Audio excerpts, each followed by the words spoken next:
Well. 18 weeks of NFL football, regular season football is in the books, and we are ready. We are gearing up, guys, now for the postseason, and this is going to be probably one of the most memorable postseasons I feel in some time. I just feel it. The playing field is so level. There's so many different candidates, so many different teams that have a honest argument for making a run to the Super Bowl. There's so many different contenders. So we're going to cover all of it. This is going to be a big show, hopefully not too long, but we're going to have so much stuff we want to cover. We're going to talk about what happened last week. We'll set up the playoffs. We're going to preview the playoffs. We're talking about playoff predictions, our final top 10 rankings of the year. So what I believe were the best 10 teams in the regular season. So the up and downs this week are not based on last week's performances. It's based on just at the end how I feel they all stack up at the end of 18 weeks as well. I will cover my NFL Player Award, end of season player awards, all of that coming up right here on the NFL Show.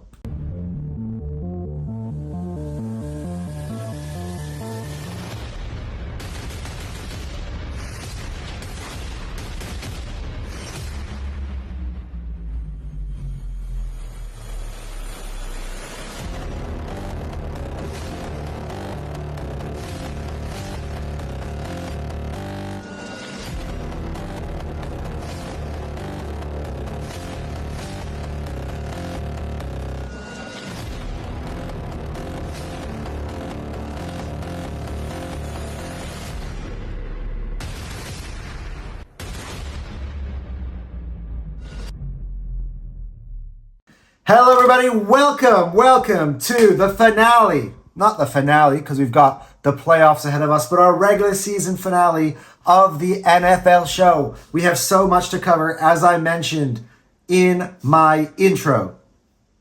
Before we get into anything, make sure you're liking, make sure you're subscribing to Hotsport. Things are only heating up here now. This is a completely different show. I mean, with a few segments that you are used to, that we've kind of made staples on the show as this season has gone along.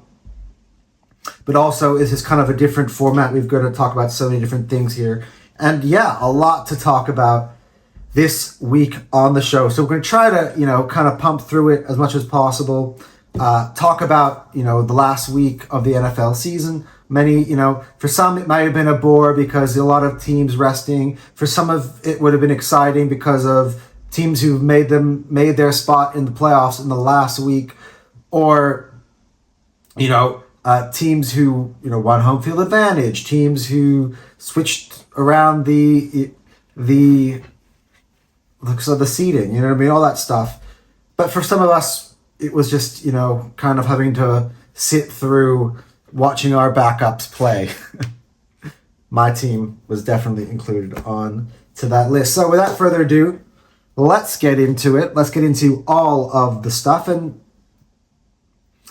first of all, actually, before we begin, I would like to say, make sure you are following us on Instagram and on our TikTok. I am releasing reels throughout the week, previewing all 14 teams that are in the playoffs. I've recorded a whole bunch of videos. I just need to edit them, put them together, make some cool looking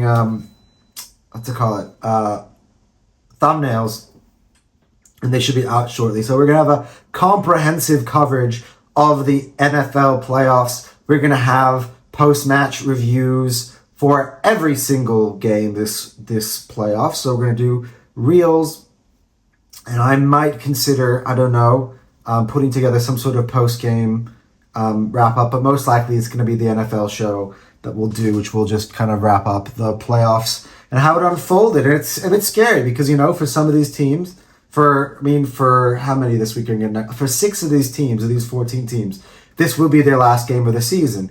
And, if you're playing on this weekend, that's a possibility. So, who knows who I'm talking about next week? Who knows what we're talking about? What are the storylines? Are there going to be any shocks? we'll see. This is the playoffs, and this is kind of what it's all about now. You know, whatever happened in the regular season, put it behind you. It's now time to focus on the ultimate prize, and that is the Lombardi Trophy. But before we get there, let's talk about Anton's picks for Week 18. And it was my last week of the season, and of course, I made my picks. You know, you kind of see some of my thought process behind the picks here on the show last week. And also, I posted the reel afterwards. So, at the end of all of that, look, I feel good. I feel generally good about kind of my thought process behind everything. Even the ones that I got wrong, with the exception of probably about one of them, could have easily gone the way I picked it. You know, that's the NFL. Things happen. So it was 11-5, the final Week 18. That was my record. And of course, you know, Week 18 is a challenging one because, you know, as I said, so many stars are resting, so many teams are jockeying for the final positions. You got, as I said, your players who are going for contracts, benefits or whatever, goals and stuff that were inserted in their contracts, so they can get some bonuses. That's it, contract bonuses. And so there are lots going on in the final week, and we, of course, lay that out for you on last week's show. So, 5 games that went wrong for me this week. The first one, I will go just kind of in order from the, as the day went on. I did go with Atlanta to beat Carolina. I was wrong on that one. Look, Atlanta at one point started off very well. There was a point where Atlanta was winning and Tampa was losing, and you thought that Atlanta could have been the team that made it. They have been eliminated now from the NFL playoffs. They have not made it to the Final 14. They have not made it to Wild Card Weekend. In fact, they lost it altogether. They lost to Carolina, as I said. Look, I got to tell you, Bryce Young, good end of the season. A bit back and forth, because a few times where I thought that, I picked them and then they didn't. In the times where I did pick them, they didn't do it. And the times that I don't pick them, they do it. That's kind of been the Panthers and me at the end of the year. But they go ahead, they win it in overtime. Again, I actually been impressed with Penix. I think both the Falcons and the Panthers could be excited for next season. I think the Panthers are a team that's on the rise. Let's see what they do in the draft. Let's see then they're going to have a good pick. I think they're top 10. You have to remind me, they're going to have a good pick, and let's see what they do in free agency. And yeah, look, I like the coach. I think Bryce Young, if you were to ask Bryce Young if he feels more solid in his position as the starting quarterback for the Carolina Panthers 1 year on, I think the answer would be yes. I think he's put that doubt for now to rest. He's put on some really good performances after kind of like in his second act here as the quarterback after he was benched at one point in the year. So it's a tough one for the Carolina, just kind of wrapping up their season a little bit. Tough season overall, but they showed signs of life, signs that they could be a good team in the future. And Falcons, I think, look, what did Penix go 1-2? By the way, last week I said that he won both games. I don't know what, that was a Freudian slip. He was 1-1. And 1-2, but you know what? In the 2 games that he lost, he led his team to, late drives to tie up the ball game. I think that's, good signs moving forward for what he can be. And I think, not Carolina, Atlanta should feel confident. I think they should go in with Michael Penix as their starter next year. See what that takes them, because I think he's a first-round pick. There's no reason why you should be shopping for another pick or picking another veteran quarterback. They've done that with Kirk Cousins.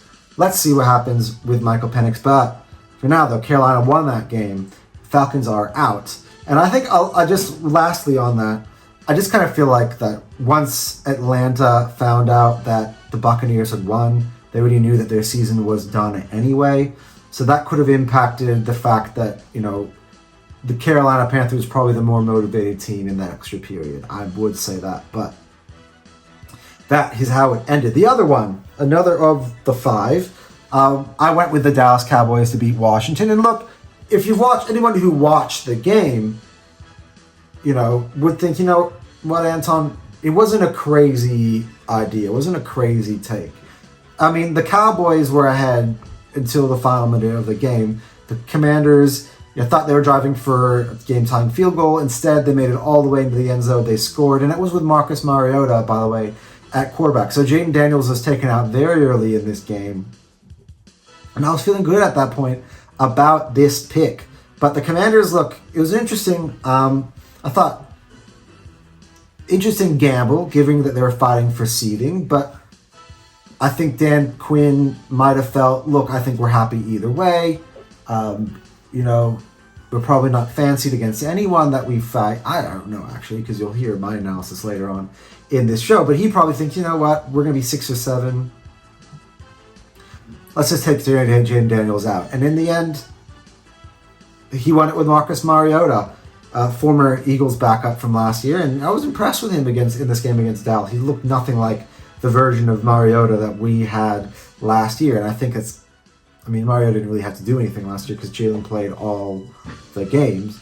But still, he led them from behind to win, the Commanders. And yeah, again, as I said, I thought Dallas showed exactly what I thought they'd showed. And at the end, Washington just did it in the end. I just don't think Cowboys with Trey Lance had enough kind of juice in them offensively, I think, really, to push them all the way, to end it the game, to close out the game. But the season is over for the Cowboys. Questions now will go in. The obvious off-season drama, probably surrounding Mike McCarthy at the moment. He has been retained. In fact, I wouldn't say use the word retained because his contract has run out with Dallas. But Dallas did block his ability to interview with Chicago. So I'm a bit confused necessarily with the situation going on there, but we'll have to check it out. But the Cowboys have got a lot of work to do. And of course, they were plagued by injuries, most notably Dak Prescott. And so, sorry, I've got my water.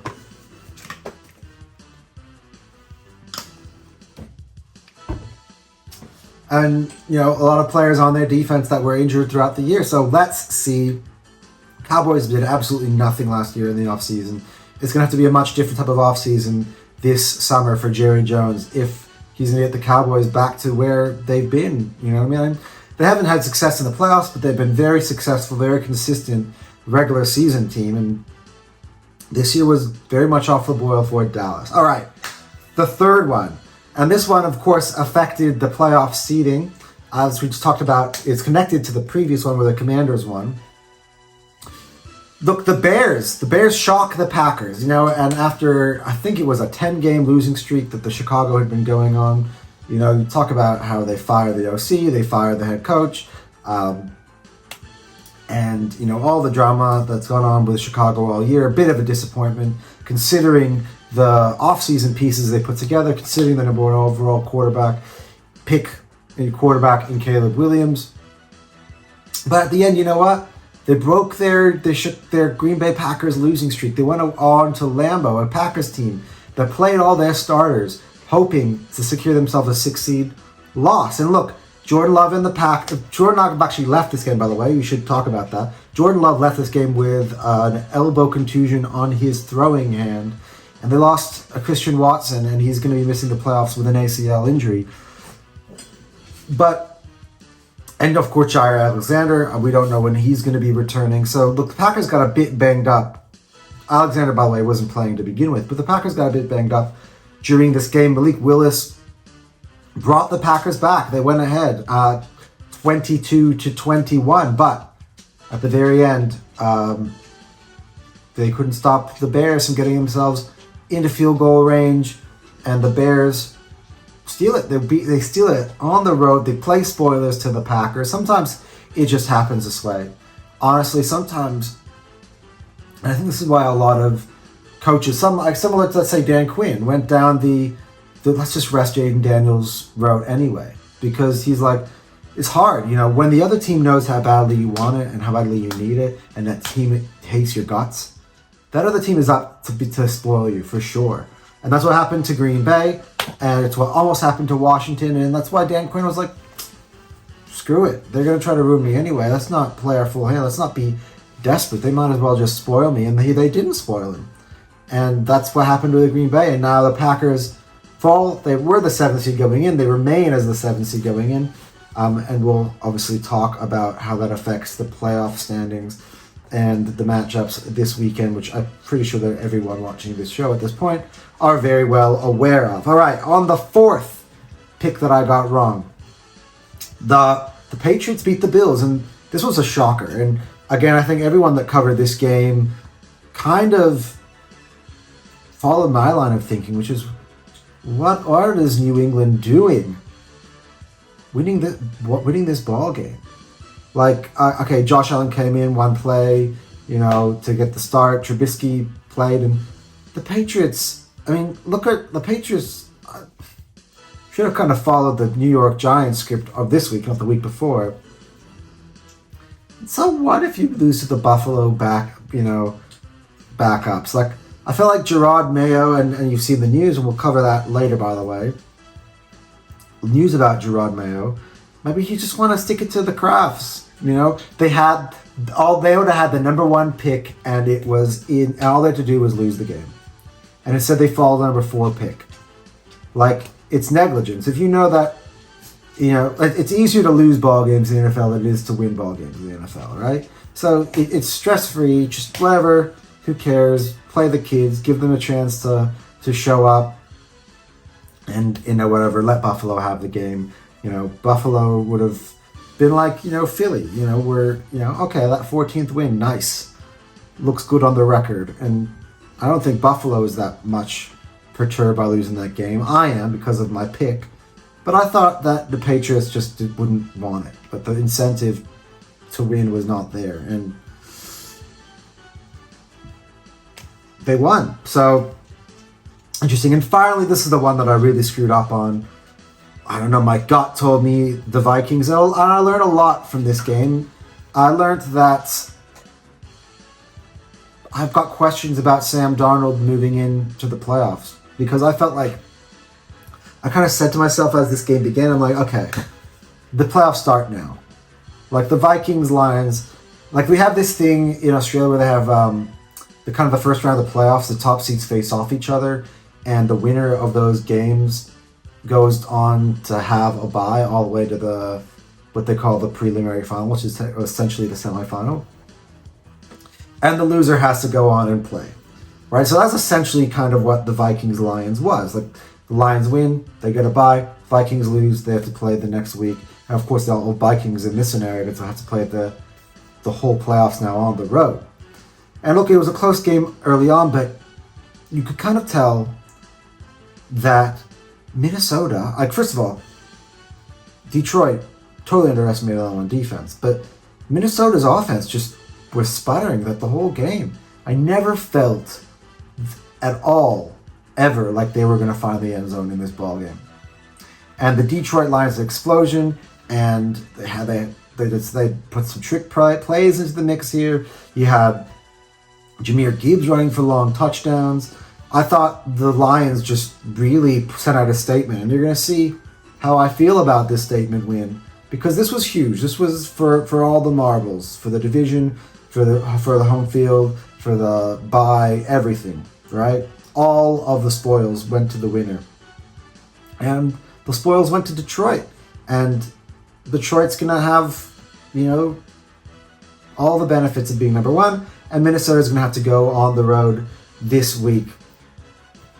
But as we've learned, and we'll discuss it later, interesting stuff going on in the United States, which has basically made it so the Vikings and the Rams are going to be playing on neutral field this weekend, which I don't know how to feel. I think for me, I feel kind of like Minnesota's been one of the best teams in the NFL this year. The Rams haven't. Rams, I'm like, maybe it's better. Maybe it's just better for the game that Minnesota and the Rams play neutral. So we'll see. A bit of an interesting twist. And that has been Anton's picks for Week 18, the 11-5 record, which means, let's go, turn the page. This is my total final record. Of course, we missed that Thursday night game between Pittsburgh and the Browns. In there, I finished on 181 correct picks on the year and 88 incorrect picks on the year. So I got less than 100 wrong throughout an entire 18 weeks, which landed me with a 67.3% win percentage. So, yeah, look, I gotta tell you, look, we're gonna talk about kind of this as we do all my picks, but let me kind of like talk about sports betting for a little bit here. And if you want, and I think I should really, and I think as this channel grows, I think I'm going to try to find some sort of sponsorship partner that is a bookie of some form. But what I would say to you guys is that if you bet every game individually, so they all come up with their own prices. Of course, you lose, you know, you don't get any money at all. Whatever you pay, you pay what you put in. So you put money, like whatever, a certain amount of money on every single game individually. If you go with my picks, 67.3% of those picks of those games you will have predicted right. So you're gonna more often than not go home with some form of profit. You'll probably end the day with more money than you started with. Yes, you'll have probably, as I say, I've never had one perfect week. I would love to have a perfect week one day. Maybe next season, or maybe, in the postseason. And of course, the postseason gives you a kind of a better platform to have perfect weeks, because of course, as every week goes along, there are less games. But I'm not going to go ahead and brag about a perfect week during the playoffs because there's a small amount of games. It's much more sweet if you pick 16-0, like 16 ball games, you got all 16 right. But look, I don't think there's a pundit out there who's been 16-0 every single week. So I'll take, look, two out of every three I'll get right. So you bet 3 games, you're going to lose the money. Let's do a math equation, yeah? Let's say you put $5 on each game. So for the one that you lost, you're going to lose $5. But for the ones that you won, let's say you put $5 on the other 2 that you won. More often than not, you're still going to end up in the plus because you've got a return from 2 individual ball games which you got right, versus maybe one where you're not going to get a return back, but it's still going to be more money than you entered in with. And it's especially the case if you're picking, let's say on a 15 games and you get 10 right and 5 wrong, more definitely likely are you going to end with a profit at the end of that. So it's kind of, I definitely, look, I'm not a person who promotes sports betting overall, but I think I know my stuff, and if you want to take my picks that I put together and you want to use them on your sports betting, go right ahead. And if you have a bad week, you know who to come yelling at. You can go, Anton, what the hell? You told me to do this. And by the way, trust me, that's happened before in the past for me. Yeah, up to you. All right, guys. So let's do around the league. We have to kind of speed this up a little bit because we still have so much to cover. So let's just quickly go around the league so we can wrap up week 18. So these are the games that I've not discussed through my Anton's picks or through any of the lists that, quickly let's go, that had playoff implications going into it. First, let's begin. The Buccaneers beat the Saints 27-19 to secure the NFC South crown. I believe it is their 3rd or 4th consecutive. I'm trying to think, with Brady. I think it's 4th. I think they had 2 with Brady.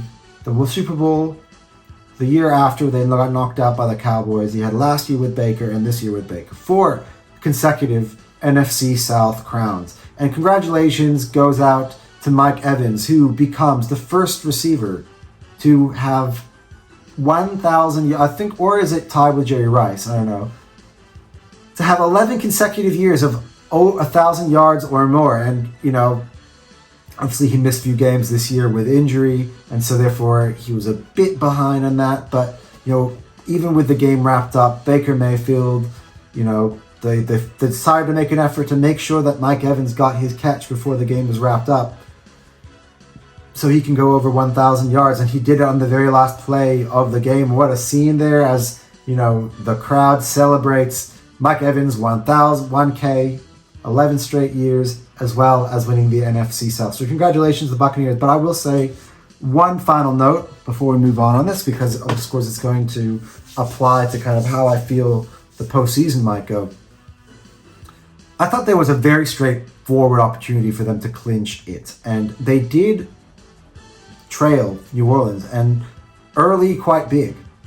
And they came out of the gate very slow, and New Orleans, again, as we mentioned, wanted to play spoiler. And the Saints with Spencer Rattler were started out strong. The Buccaneers came out slow. They did come back. They did win the game. They did take care of business. But it's something to look out for, especially at home. I just wasn't very impressed by that. And you can't start like that in a ball game in the playoffs now. I mean, maybe, the drama goes on, and I've seen many times, where you see some crazy stuff in the playoffs. But look, it's not a great look for them, but at the end of the day, it was a good Sunday for Tampa overall. Okay, the other one. Well, this game was supposed to be a kind of a similar idea to the Lions and Vikings, but because of just weird tiebreakers that went into play, the Rams clinched the NFC West last week, as we discussed. But, there's a big difference between being third seed and being a fourth seed in the NFC playoffs, considering that the fifth seed was going to be a 14-3 team. And Seattle, it's interesting because what could have been, because they did win this game at the end. Seattle did play spoilers for the Rams. They won 30-25. Look, they kind of hung on there against the Jimmy G-led Rams. But the Rams didn't play Stafford. They didn't play any of the main guys in this game. And I think, again, that's a message by Sean McVay. We don't care who we have to face next week. We know we're going to be playing at home. We fancy our chances against anybody. I think they've matched up well against the Rams in the games they've played. They've always been close ball games. They beat Minnesota early, so I don't think they were daunted by that proposition, and I don't think they were daunted by the proposition of facing a Washington or a Green Bay at home either. So they rested the starters. Seattle got it done, and the Rams are going to be the fourth seed. So as I said, it was a good day for Tampa Bay. Even though they had to come back to win, it was a slow start, they do end up with the best possible scenario of the day, which is finishing as the third seed. And finally, this Miami team that went into the day with a chance to make the playoffs. They would have needed Denver to lose, and that was not the case, but not by any stretch. And the Jets, I told you, I said, and I picked this last week. I feel really good about it as that was going on. Trust me, I felt very smirky. Aaron Rodgers, I knew it. This could be. Let's see what's going on. This could be the Aaron Rodgers' last game in the NFL. That's what it was. What a memorable one. He made a conservative effort to make sure that Davante Adams caught a touchdown. Davante goes for another 1,000-yard season. He got the last touchdown pass of the season from Aaron Rodgers. And by the way, Alan Lazard also caught one from Aaron Rodgers in this game, but went to one of his favorite targets throughout his career in Davante Adams, and I felt happy for the Jets. It's been a really tough, very disappointing year. It's kind of like the most underperforming team of the year. I actually had them, I think, in and around the playoffs at the start. Aaron Rodgers and the Jets. And I felt like, and look, there's a lot of drama going on about Tyreek Hill. He's claiming that he doesn't know if he wants to be there anymore. He decided to pull himself out of the game. I think maybe in a way because he knew that the Broncos were up by so much there was no chance. I don't know what's going on with Miami. Again, it was a very odd season. You can put a lot down to, I believe that they would have made the playoffs had Tua stayed healthy. And also, I think me, along with many others, were predicting a down year for Buffalo. So I think these two teams that face each other in this game were two teams that I had expectations for in the AFC East, and both of them have been disappointing this year overall. All right, well, let's finally just cover a few things, just a few odd notes. We're going to do some coaching news here, because it is the season. I know we're all excited to talk about the playoffs. We'll talk about the rankings and all that stuff, and all the juicy stuff comes up on the other side of this segment. Trust me, guys. Stay tuned with me. So here's the news. And I mentioned it before. The Patriots fired Gerard Mayo after only one season coaching the Pats. So the post-Bill Belichick era did not go well for them. It could have gone well for them for the point of they could have had the number one pick. And I feel like maybe the fact that they won and they lost their number one pick played a role into why they released Gerard Mayo. But I think the biggest significant thing is, and you know that they've interviewed Mike Vrabel, of course, very highly thought of, coach, former Patriot player.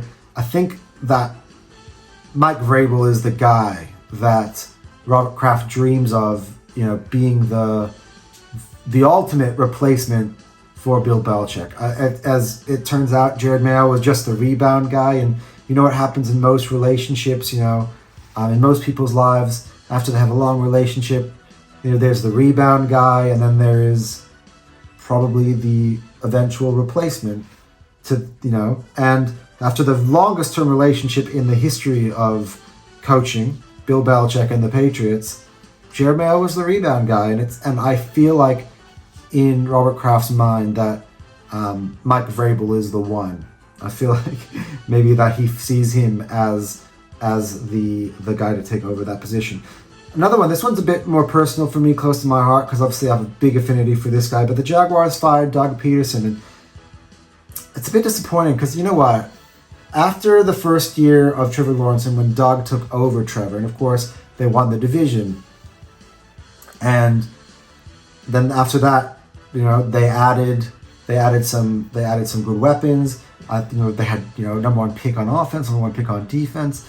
I thought the Jaguars were going to be really good. I thought they were going to be good for a long time. And they just, I don't know. They disappointed me this year. Look, I predicted they would have like an 0-5 start or something in my preview, if you remember. Way on our very, very first episode of this show. But according to me, I thought that the schedule opened up and they could do it. But sometimes what I underestimated was just kind of like the mental part of being 0-5. It takes a toll on you, you know what I mean? At that point, it's hard, like, 0-5. And on paper, I felt like they matched up well against a lot of the teams they played on from there on out. But I think they were just lost. Like, I kind of really and of course Trevor had injury issues. We had Mac Jones here down the stretch, quarterbacking the Jaguars. It was kind of all over the place, and it's a shame, man. I love Doug Peterson, the only current, Eagles head coach to have ever won a Super Bowl. He's got a statue outside the link. Like, I'm always gonna love this man, Doug Peterson. I will always thank him for that moment. He was basically, gave me the first time I got to see one of my teams really win a title. And he deserves to have a coaching job somewhere else. Let's see where it is. I also think that Doug could be an incredible OC. But the thing is, the one thing about Doug is that he's got great personality. He's a great leader of men. Players love to play for him. He can galvanize a locker room. I mean, no better example than the 2017 Eagles, who were so injured throughout the season. People could have easily given up, and had a backup quarterback, and then of course that moment where Nick Foles goes up to him and goes, "Hey, you want Philly?" And he goes, "Yeah, let's do it." And that took balls. That took kind of defiance. That's just kind of the man he is, and I hope he finds a job here in the NFL. Because I think in the right situation with the good owners and a good roster, I think Doug Peterson's a great coach, man. He is a great coach. But you know what? He could also be a good OC in this league. Would it be very interesting, though, maybe? Let's say, because Kellen Moore has been getting interviews elsewhere. Let's say Kellen leaves the Eagles. Would it be interesting if the Eagles brought in Doug as the offensive coordinator? I would not be against it, by the way. I thoroughly enjoyed Doug Peterson's offense. He was kind of him and Frank Reich, and of course Frank Reich is available and on the market. They kind of created that RPO system that is now popular in the NFL, still popular amongst our organization. And I think he's a great offensive mind, Doug, and either he's going to find some sort of coordinator job around or a head coaching job, but I just hope he does because, man, he's one of the best guys in the National Football League. Finally, on the coaching news, the Raiders let go of Antonio Pierce, and of course the Raiders had a really bad year. I kind of saw it coming. I mean, the Gardner Minshew project I didn't really see much of, and it just kind of got worse. They had to trade Davante Adams mid-season. There were a lot of rumors around if they're going to get rid of Max Crosby. And the Raiders, I think they just kind of really underperformed. I didn't expect them to be great, but I think, it's a bit of a bad year for them. Antonio Pierce, I think, after John Gruden left, he kind of galvanized that locker room. If you recall, he led them, I believe, to the playoffs. I think this was his second year. No. They had Josh McDaniels, and then Antonio Pierce took over from Josh McDaniels last year. I don't think they made the playoffs, but they were looking good towards the end. And look, he's going to be fine. I think, honestly, I think it could be the right move. I heard Dan talking about the Rooney Rule and stuff, and I don't want to get into that. That's not the nature of my show at all. But look, I do kind of think the Raiders somehow got to get themselves a new franchise quarterback in this draft. I think winning back-to-back games against who was it the beat the week before, Jacksonville, and then against the Saints didn't do them favors on their draft stock. So let's see. But look, I think as you've seen in this year's draft, there's a Bo Nix out there somewhere. There's some of these quarterbacks that I think are a bit underrated in this draft versus some quarterbacks that are very much hyped up and get a lot of attention that could follow the Raiders. The issue I have with the Raiders is just it's a very dysfunctional organization, and it has been for almost 20 years now. So let's see what goes on, but they're going to move on, and they're going to try to find, again, another head coach. And it's just always a revolving door in Vegas. It's another year, another new coaching vacancy for the Raiders. But that's it for that. That's the regular season in the books. Let's get into our lists, ladies and gentlemen, and then we're going to preview the playoffs. So we still got a lot to go in the show. Bear with me. But we do have an off-the-list team, and I'm going to kind of have two segments here, the preliminary segments, before I get into the top 10 teams in this 2024-2025 NFL season, according to me, overall, after watching the complete regular season. And there was a bit of a look into the playoffs involved as well into how I rank these teams. But there are two. So here is the off-the-list list. By the way, we're doing off-the-list list, then we're going to do the top 10, and then we're going to do this other kind of preliminary list after we're done with the top 10. But off the list this week, I guess you can say this year because it's the end. And it's interesting because for 17 weeks, this team was on the list. They were only one of 3 teams that were on the list every single week, but they didn't last it the whole way. And congratulations to Kansas City and Buffalo, the 2 best teams in the AFC. You were the only 2 teams to be in my top 10 every single week. So congratulations to them.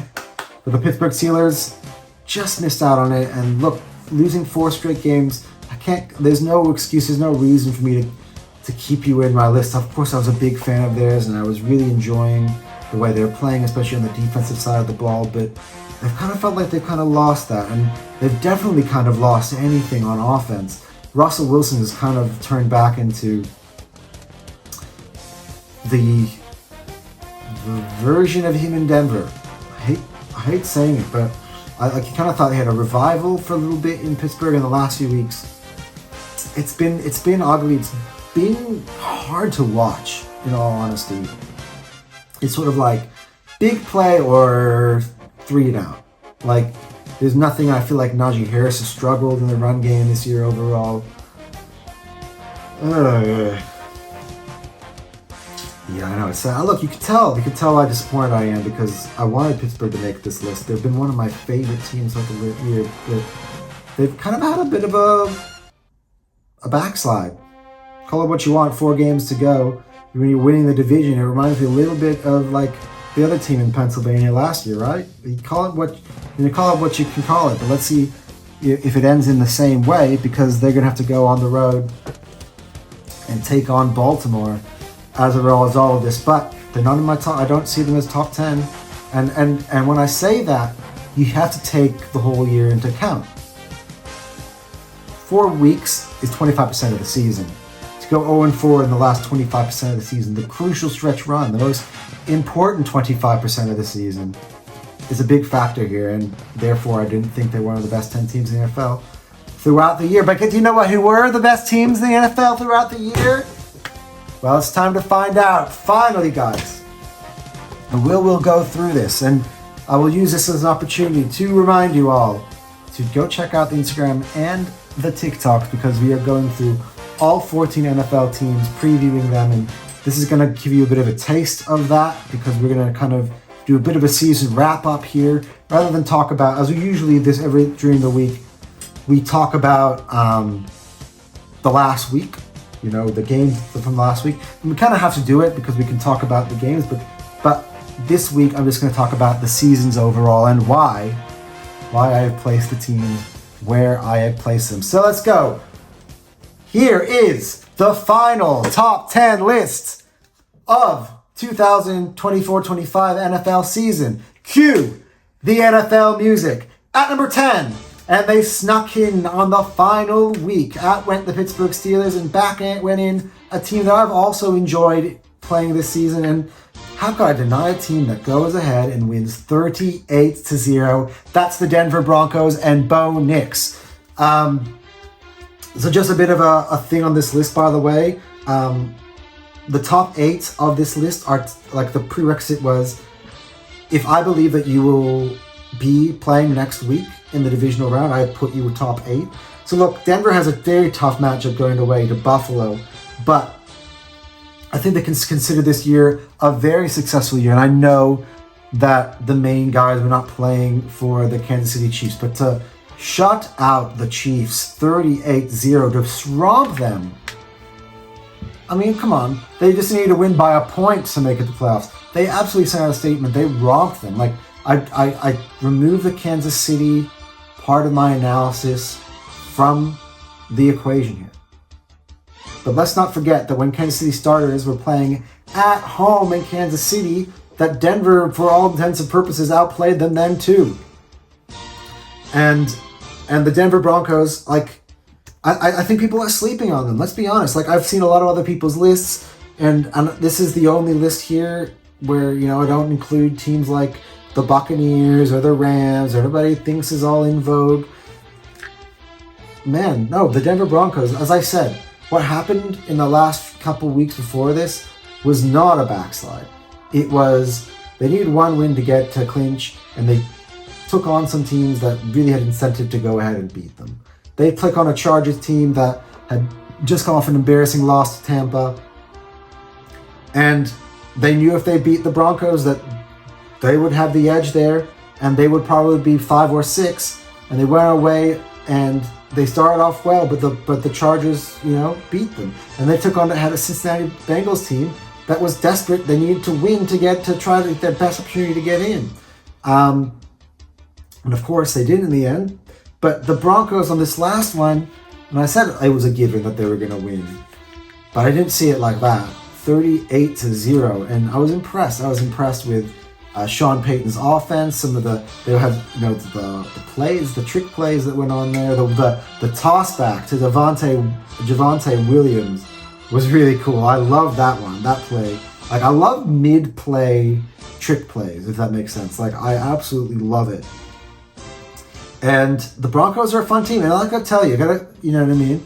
This is why I like the playoffs this year. There's no givens. I think I like all the matchups. I mean, they all have arguments, and we're going to get into it later, but they all have arguments for, why the favorites should win, and arguments for why the underdogs could win the ball game. This is good. This is going to be the best kind of playoff lineup I can remember in years, and I pray to God that the games pan out that way, that the postseason really delivers this year, because I'm really excited for it. I want to have some games that people are going to remember forever, and of course I want the Eagles to win the Super Bowl, but that's a whole other thing. But yeah, the Denver Broncos, I think, to wrap it up on them, their season overall, I had them, I think, down for 2 or 3 wins. I didn't know what to expect from Bo Nix. I think I kind of gave into some narratives and some studies that I felt on Bo Nix coming out of college, though he's a bit old, you know what I mean? Like it's funny, because I evaluated Bo Nix as a second-round talent, and yet I still, in my mock draft, had Denver picking him in my mock as well. Denver did so, and, a lot of people go, whoa, you drafting, that was really a big reach to pick Bo Nix. If you really redraft the NFL draft now, there's a great argument for Bo Nix to be even probably the number 2 overall pick. Which would be interesting. That would have landed him in Washington with Jaden Daniels ending up in Chicago. But I think he's been really good, and we're going to talk about him later on in this show as well, when we talk about some of the regular season, the candidates for regular season end of year awards for players. And yeah, look, the Broncos have been good. Patrick Surtain and the Denver Broncos defense, I think, has been good. I haven't talked about it enough. I was like, Bo Nix, Sean Payton, always talking about them on the offensive side of the ball, but I think the Broncos defense has been sensational. It's been, very capable against any really of the top teams. And Buffalo's going to be in for a tough test. If Buffalo think that they're just going to go and they're just going to roll Denver, they're going to be in for a rude awakening. So the Denver Broncos, I have them down as the 10th best team this season overall. At number 9, the 9th best team I felt were in the NFL this year, and another team that kind of limping into the playoffs, it's the Green Bay Packers, the team that the Eagles are going to have to play. And I guess you could guess, given that I said that, the top 8 teams are the teams that I believe are going to make the divisional round. Obviously, that I'm going to want Green Bay not in the divisional round, because that would make me very sad. But I have the Packers here at number 9. And look, I think let's give you the good, let's give you the bad. I think the good, I think you could look at a team that I know you could say they were 7th seed last year, the 7th seed this year. Or are they just plateauing out? You know what I mean? Are there no progressions? But I think, if you really look at it, they won 11 ball games this year, and I think in many of the ball games they were dominant. I think back to that game against Miami at home. Think back to a game against the 49ers at home. There are a few other ones in there where the Packers were absolutely dominant. And there are also many, many games as well. Like, one thing that I got to tell you about Green Bay, and Xander was talking about this on Birds 365 and with Dan, is that the Packers have this amazing ability to just make you grind it out all the way to the end. They are a very tough team to play against. They go behind and they find a way to make impossible comebacks. They went down 28-0 against the Vikings and only lost by a 1-possession game. That was their first time they played the Vikings, and they had another one last week, where they went down to Minnesota early and they made it a close game as well. Many times that they've gone back from behind, and they've come from behind to win. I think that's a really good quality from them overall. I think the defense has been, right about in the top 10 category. The offense has been in the top 10 category. So they've been a consistent team. They've been a really good team. Unfortunately, they do play in the NFC North, and they have to play 2 of the best 3 teams in the conference twice this year, losing both times. So you look about it, they finished the season 11-6. Take out the Chicago game, which they lost last week, and that is a legitimate game where they played all their starters. That it cannot be ignored. It's not like a lot of the other teams. But then beyond that, the other 5 teams they lost to. They lost to Detroit twice. They lost to Minnesota twice in one-score games, and they lost to Philly as well in a one-score game. So they're not beating the teams that, when they have to go ahead in a big heavyweight fight. They're not coming out on top in those, but they're very competitive in those. And I think the receiving core is very, very deep. I think the play calling is great. And I think the defense is getting younger. They've gotten rid of a lot of the older guys on the defense. It's getting younger and it's getting better. They've got a lot of first rounders in that defense. And unfortunately for them, though, they do miss Jair Alexander now, probably for this Eagles game. But I think around 9 is probably where they belong. And they did battle some injuries. Now twice now, kind of, where Jordan Love, maybe even a few times. I think there's another time in between. Many times, like this season, where Jordan Love has kind of been in and out of the lineup as well, played a factor in there. But they've been elite in some games, and they've been underwhelming in other games. And then the other games in between, it's been a mixture of the two. So I think having them at 9 is about right. They're the 7th seed in the NFC. So again, look, I've got the 2 7 seeds. Interestingly enough, looking missed out. And I guess I might as well. No, I'll talk about that later. But look who missed out on the playoffs. I got teams. 3rd seeds, 4th seeds, not in my top 10. Pittsburgh was a 6th seed, not in my top 10. The 2 7 seed, I'm more impressed with Green Bay and Denver. And unfortunately for the Eagles and for the Bills, being the number 2 seed means you're probably getting a tougher matchup than maybe if you were a 3 or a 4. But I think the path to the Super Bowl, you still wouldn't trade it for anything. And sometimes it has benefits. But yeah, the Green Bay Packers, number 9 on the list. At number 8, the Los Angeles Chargers. And yes, they are at number 8 because I do believe that Justin Herbert will get his first playoff win of his career when they go to Texans. And I think I don't want to talk a lot about Houston. I think we'll preview this game later on. But I think it's been I mentioned it in my reel about the Chargers, which have yet to be released yet. Maybe it will be before you see this video. I'm going to have to edit everything at the same time. And then all before the playoffs kick off. So it's going to be an interesting couple of days here for me. But look, I think the addition of Harbaugh has been big. They've really kind of gutted and recycled the lineup. They started from scratch. They got rid of the stalwarts at wide receiver and Keenan Allen and Mike Williams. And, they brought in, I think Lant McConkey has been a really good, reliable receiver this year for Herbert. Herbert has kind of dialed back the attempts this year, big time. But he also dialed back the turnovers. And he was the least turnover-prone quarterback in the National Football League by season's end. He was very efficient. I think the stats aren't all there for Justin, but the winning was there for Justin. And that's kind of always what I wanted about Herbert. Everyone kept talking about him like about this amazing, sensational talent who puts up all these stats. But for me, they were hollow because it didn't lead to amount to anything. And I think that the best thing that ever happened to him really was Jim Harbaugh arriving. And Jim Harbaugh has kind of changed the philosophy. They're less of an air it out all the time team.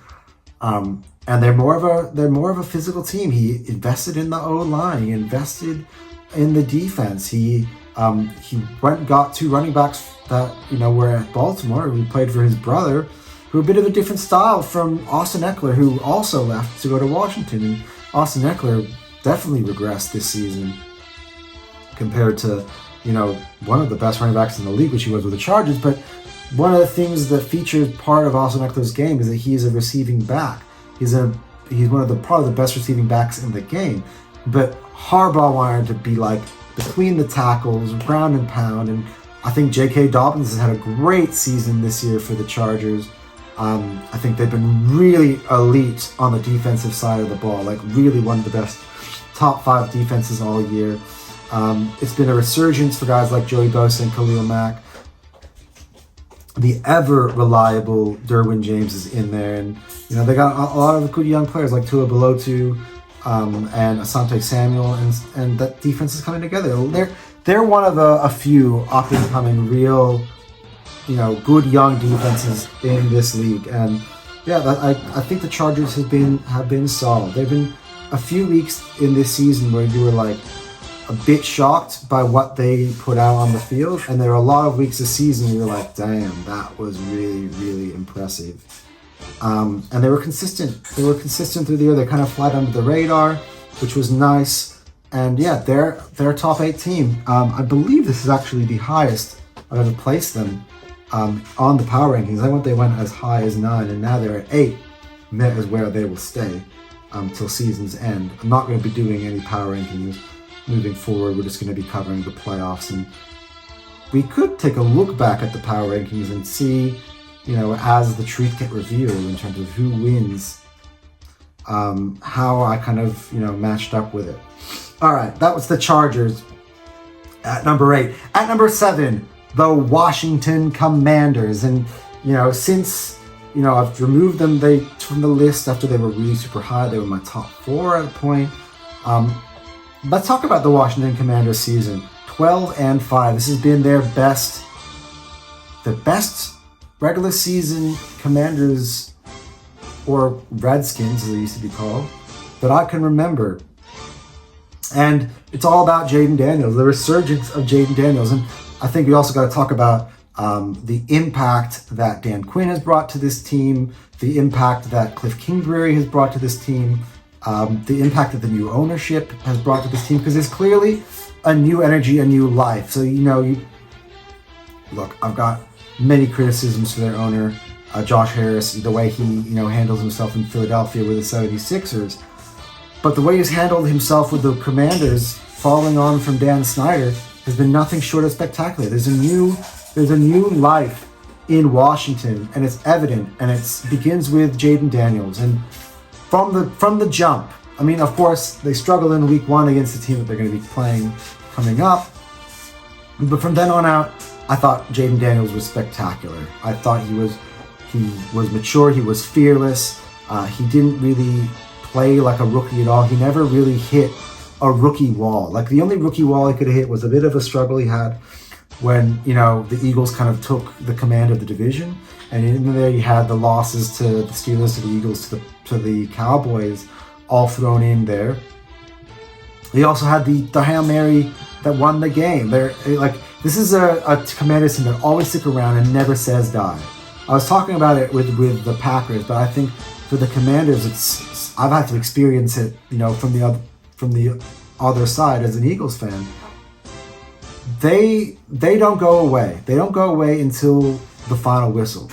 That is definitely true. They are always fighting, and that's the mentality I believe of Jayden Daniels. He always gives them a chance in the ball game. There always is chaos with this team, and they've got a long way to go up. There is so much to go for Washington this season, and I'm interested to see how things go on with Jayden Daniels and the Commanders as they take on Tampa this weekend. But I gotta salute to them this year. They've been entertaining. They have been impressive, and at one point I used to call them scary this year, and they've been scary, and they're still scary, because Tampa better be scared of what is going to come with Commanders this week.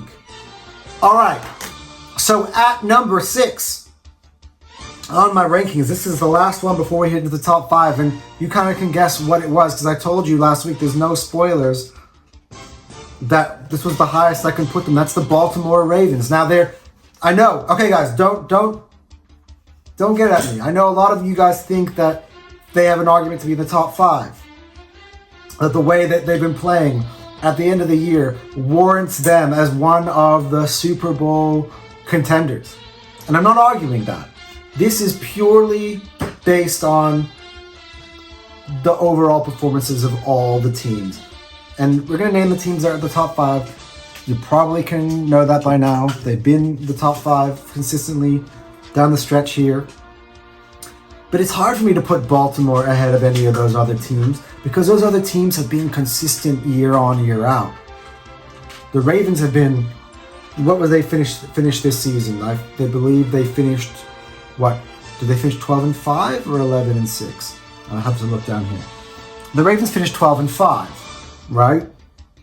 And you also finished 12-5, Washington. We talked about Washington having a bit of a dip. Baltimore had a bit of a dip. Let's talk about some of the games that Baltimore lost this year before I can tell you, why I don't think they're top 5. I don't want to dwell on the negatives because there's so many positives to go along. Number 6 is nothing to be sneezed at. I think number 6 for me this year is still someone in the bubble for Super Bowl. I think as this season has gone on, I thought the bubble was kind of maybe 4 teams, and I kind of have a realization that it's probably around 6 teams. But I think the beginning of this is probably the contenders for the title. These 6 teams. One of these 6 teams will win the Super Bowl. But yeah, look at the losses that they had. They lost, of course, Kansas City. Okay, cool. Lost to the Raiders at home. The Raiders, who just fired Antonio Pierce. The Raiders, who have been awful all season, went into their backyard to M&T Bank and won. Okay. Then they start getting on a roll. Then shock loss to the Cleveland Browns. The Cleveland Browns, who were also in and around the dump zone. The Cleveland Browns who, were quarterbacked at the time by kind of at the end. Bailey Zappi played the last game. But quarterbacked by Jameis Winston. This was Jameis Winston's, I think, first game taken over from Deshaun Watson. And he beat Baltimore.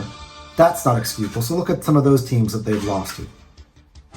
All right, that's the 3rd loss. The 4th loss was to the Pittsburgh Steelers, who's playing. Now, they've bounced back by beating them now, and now they've gone ahead and won the division. But at that time, that was a crucial game that could have really determined the swing of the division, and they dropped it.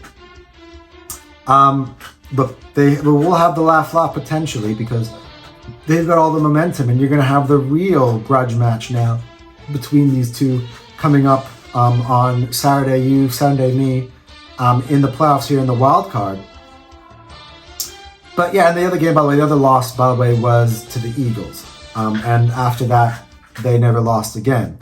And again, not going to be sniffed at. So you take KC and take the Eagles out of that, and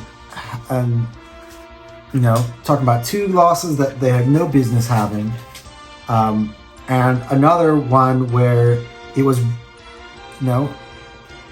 it was all out there to kind of set their dominance in their division. They did definitely, as I said, repent or make up for that slip up against the Steelers. But overall, it's been inconsistent. But here goes the positives. The positives, number 1, the way that they're playing down the stretch. As I said, the last game was against the Eagles. Since then, I believe they played 4 games? Which week was it? 4 or 5? I don't remember which week was the Eagles Ravens. But look, they've not just won, they have been dominant in victory. They put it out last week against Cleveland. They made Pittsburgh very aware that they were not winning the division pretty early on in that ball game last week. The week before that, I mentioned many times that game against Houston. From a Houston point of view, from a Ravens point of view, that was destruction. They had that Pittsburgh repentance week before that. They were lights out against the Steelers. That was kind of really when you started to feel like the Pittsburgh Steelers were really starting to fall. The wheels were starting to fall off there. I remember. They had the Giants one as well before that. I think before that they had the bye. So they played the Eagles, they had the bye, and then they won their last 4 games, and they won them 4 convincingly. And in there you have 2 playoff teams in there, and I think they've been on a roll. Now, here's the other thing. Zay Flowers, I don't know if he'll be back in the postseason. They haven't ruled him out completely, but they've ruled him out of this weekend's game. And Zay Flowers is a huge part of the offense. How many times have I come on here and just been like, oh wow, what an amazing performance by Zay Flowers this week. He was balling. How many times have I said that throughout this season?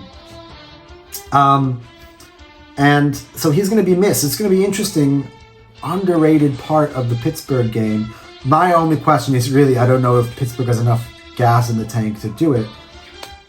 That's going to be a very intriguing game. But yeah, this is why they brought in Derrick Henry into the playoffs this year, is because into the team this year is not necessarily for the rushing, which, by the way, I need to mention that as part of this. He challenged Saquon. He was actually the early favorite for the rushing title. This was one. I mean, of course, I think he's been over. Has he been over 2K in his time with Tennessee? It came close. This has been his, I think, barring one of his years with the Titans, this is probably one of his definitely best rushing years overall. And that's what happens when you come in to a Ravens team, a well-organization with a good quarterback, Lamar Jackson you have to worry about coming out of the big backfield, which opens up holes for Derrick Henry. And they have a good O-line, a good young O-line, actually. And it's been a really good year. Now it's time now. Like Lamar Jackson, by the way, statistically, I can't leave this without talking about Lamar. Statistically, better year than the year he won the MVP. And we're going to talk about the MVP at the end of this show at one point. See how much we have to go in the show. I still feel like I've been talking for ages, but we have a lot to cover this week. Lamar Jackson has been absolutely sensational. He's now the all-time leading rusher at the quarterback position, passing Michael Vick in that. And think about how young Lamar is. So, look, the Ravens, I picked them to win it at the start of the year, but they're number 6 for me just overall because some of the inconsistencies, they're frustrating. Like, I think there are a lot of criticisms, by the way, in terms of the way they approach the game, some of the play calling of specific situations. I feel like there are a few people on YouTube or in the media who kind of called them dumb at points in terms of some of the situational play calling that the Ravens were going with throughout this year. So, look, they have the talent, they have the potential to go ahead and be anyone in this league. I had them starting as the number 1 team before the season kicked off. They've never lived up to that throughout the season, and for now, they missed out on the top 5. They are number 6. But now it's time for our top 5 power rankings for the season. Anton, Hot Sports Power Rankings, let us go! And this, I've reshuffled the entire top 5. No one has stayed where they were last week. So I will keep you guys on your toes. And by the way, for the ups and downs, for the top 6 before we proceed, Denver was new to the list. The Packers dropped down 2 spots. The Chargers went up 2 spots, and the Commanders went up to 1 spot. I generally mention when I move up, but because we've been giving kind of like season reviews here, I kind of slipped out of my mind. But we are going to do that now for the top 5, falling 2 spots and into their final positioning of what I believe is the 5th best team in the NFL are the Minnesota Vikings. And you could say, yes, Buffalo does have a better record than Minnesota. And for the longest time, Buffalo's been 5 for me for the last couple, maybe 2 or 3 weeks, because their record kind of fell behind the others. I mean, kind of really since that Rams game. But I just think overall, I have questions about Sam Darnold. But let's go into this. And by the way, on the Buffalo Bills, on their record, they could have been 14-3, really. Like, I kind of can't dock the game difference because Buffalo rested their guys. So that's kind of the difference for me in that record. That's why I don't really take it that seriously, and I feel I can kind of flip these around. And I just think that I'm more sure about what Buffalo is capable of doing in these playoffs than I am of Minnesota. Minnesota, they've been a team that me and most of the football world, people who cover the NFL, have been surprised by. They've been the surprise team in the NFL. Like, Denver Broncos could definitely be considered a surprise package for sure. And I did say that. But the surprise package in the NFL has been the Minnesota Vikings. I didn't expect much from them this season. I kind of thought they'd be in and around 500, maybe around 7 wins. I thought maybe overall for the year.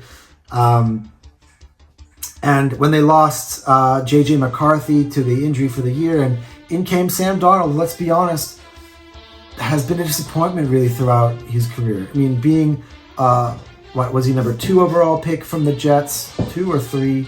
3. Saquon was 2. But being the 3rd overall pick by the Jets, he's never really lived up to that. You know, like, I think his Jets career, like many before him and after, fizzled. You know, like I remember the criticism he used to have, he missed games because of mono. Maybe if you guys remember that, like really, seriously, you remember that stuff? You know, he went to, who would he go from there? I believe it was to Carolina. He even backed up Baker Mayfield in Carolina. He became a backup to Baker in Carolina, a Baker Mayfield who was shipped out of Cleveland, right? Where was this? This is his 4th team, right? So yeah, he was the backup for Brock Purdy last year in he was the backup for Brock Purdy last year in San Francisco, and here he's now in Minnesota with Kevin O'Connell. And I gotta say that I think that the Kyle Shanahan coaching him last year played a part in his progression this year, but I also think you gotta give a massive credit to Kevin O'Connell, who's done a great job with him and the Vikings offense. And I think their resurgence, we're talking about the defense in a second, was down to Sam Darnold. He was the biggest surprise for me on the season of any of these quarterbacks. I didn't expect anything from him, and he played some elite ball this year. There are a few games where he didn't. I think he kind of went up and down, but the thing is that game, the question for me would be when they had the pressure on them, they have all the cards to play for all the cards. The Lions game at the end was for all the marbles, to best positioning. They could have had it all. They could have been the number 1 seed on the road in Detroit, and he struggled. He struggled mightily. The Lions put together. So I didn't kind of go so deep into the Lions, the Vikings one when I was talking about Anton's picks. The Lions put together maybe a blueprint for the other teams to follow when it comes to defending Sam Darnold in this Vikings offense. And that's to be worried about, and that's why I've dropped them to number 5. But overall, Justin Jefferson has been incredible this year. I think Aaron Jones, as a pickup from the Packers, has worked out great for them. I think Jordan Addison has developed in year 2. I think he benefited from the time he kind of got to be the number 1 when Jefferson was hurt last year. He stepped into number 2 slot really well. Hawkinson is really good. They lost Darisaw to injury, but they didn't miss a beat on the O-line.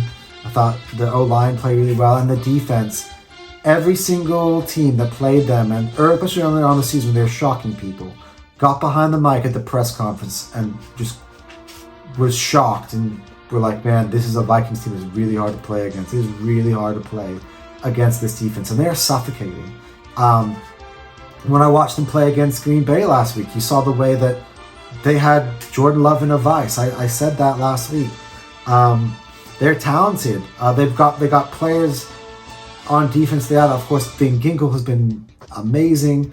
I'm kind of jealous. I wanted him in Philly, but we kind of had our own version of that this year as well. You know, but think about it. They picked Dallas Turner in the 1st round, and he's been a rotational guy, pass rusher.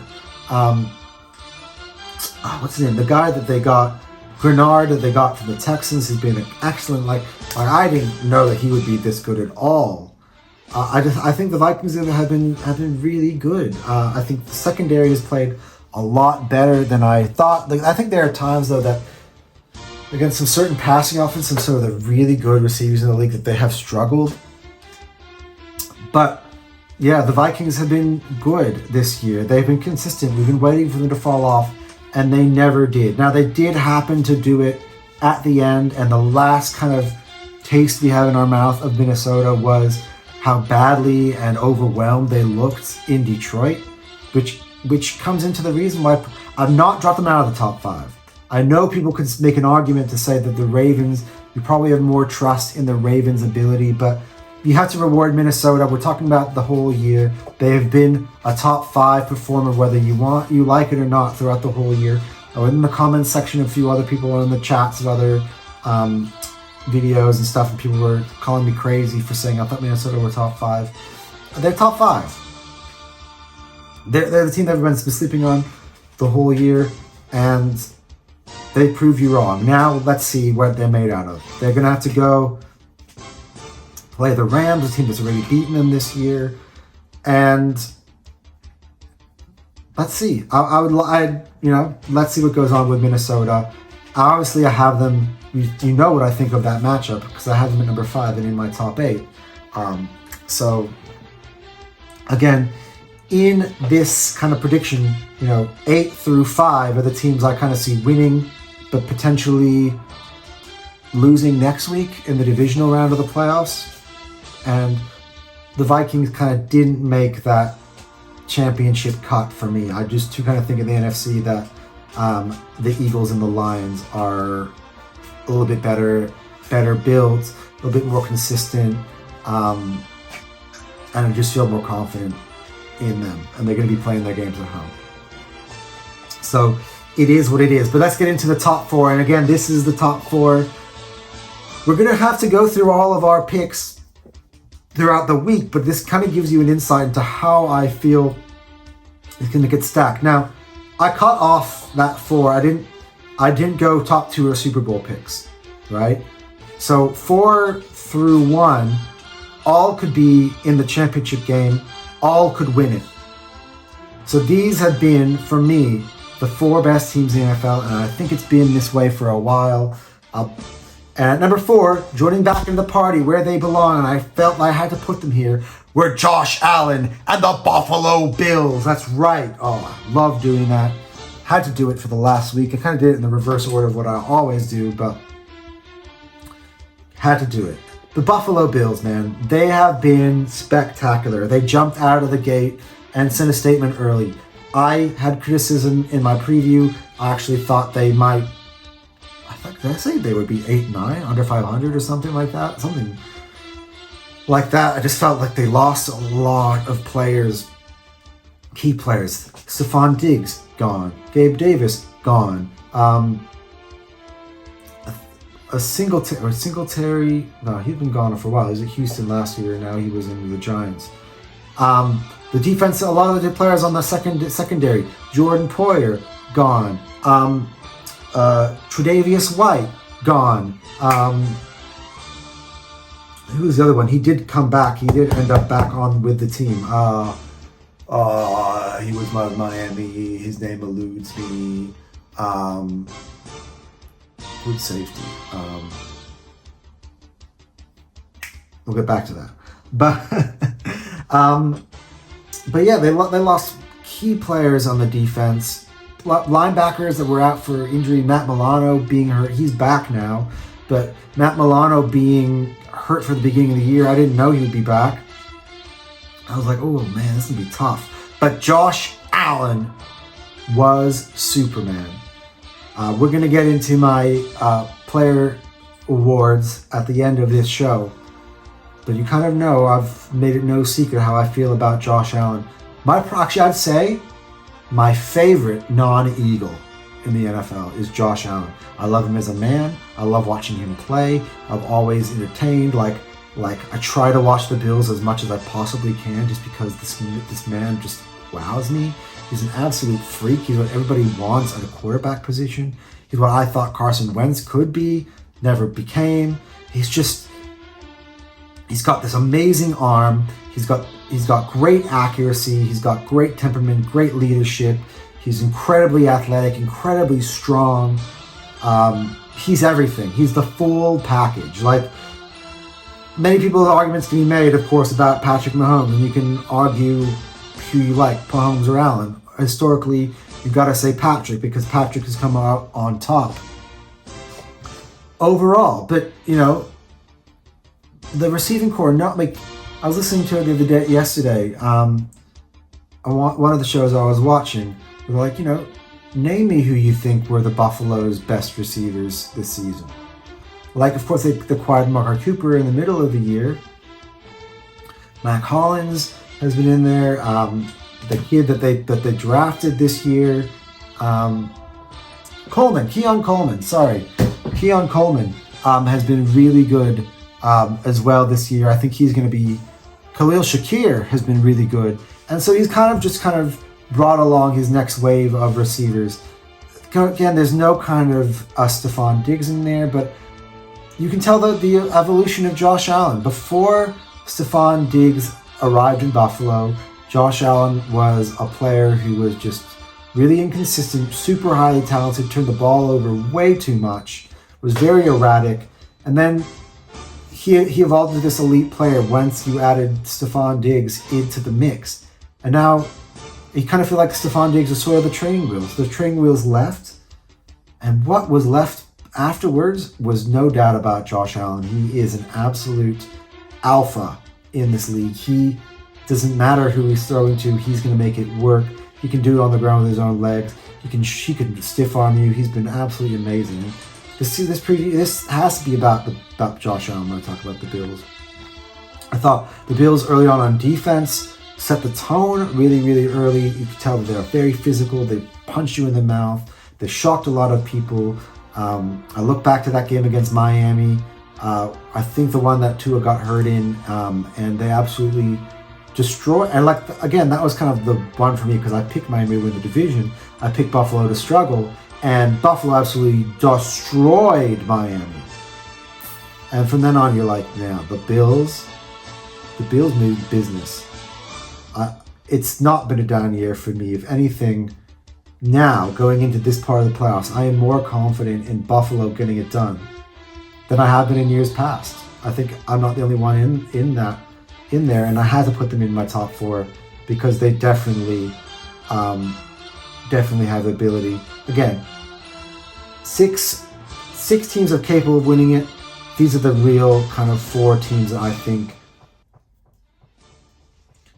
will be there in the championship game for the conference, and 2 of them will be there for the Super Bowl, and one of them will win it out of these 4, I believe.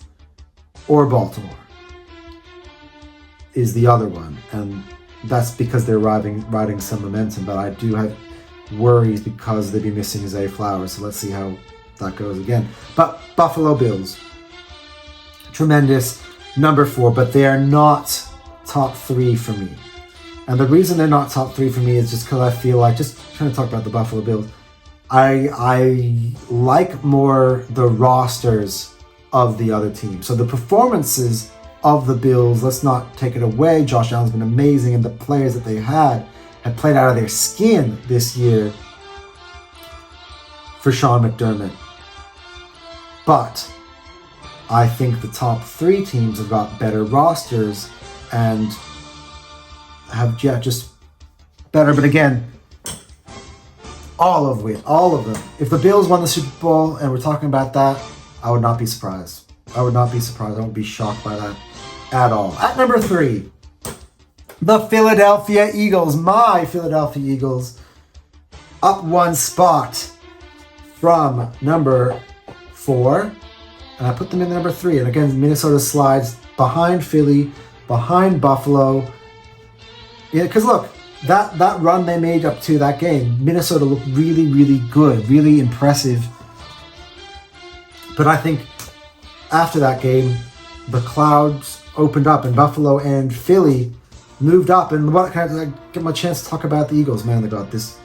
How long is today's show going to end up being? Oh my God, I'm not even looking at the numbers. My camera is kind of reversing right now. But I just, this is the show. I got to kind of just deliver it the way I want to. This is the big finale show. There's a lot to unpack. We're reviewing the season. We're previewing the playoffs. So bear with me, guys. This is a big show. I'm probably going to do my best effort, and you will know by now if you watch this, to kind of, bookmark all the minutes so that you guys can kind of skip to the sections that you want to in this video if that is kind of your thing and that is what you prefer to do. But let's talk about the Philadelphia Eagles. My Philadelphia Eagles. And again, I talked about it on my reel that is now out on TikTok.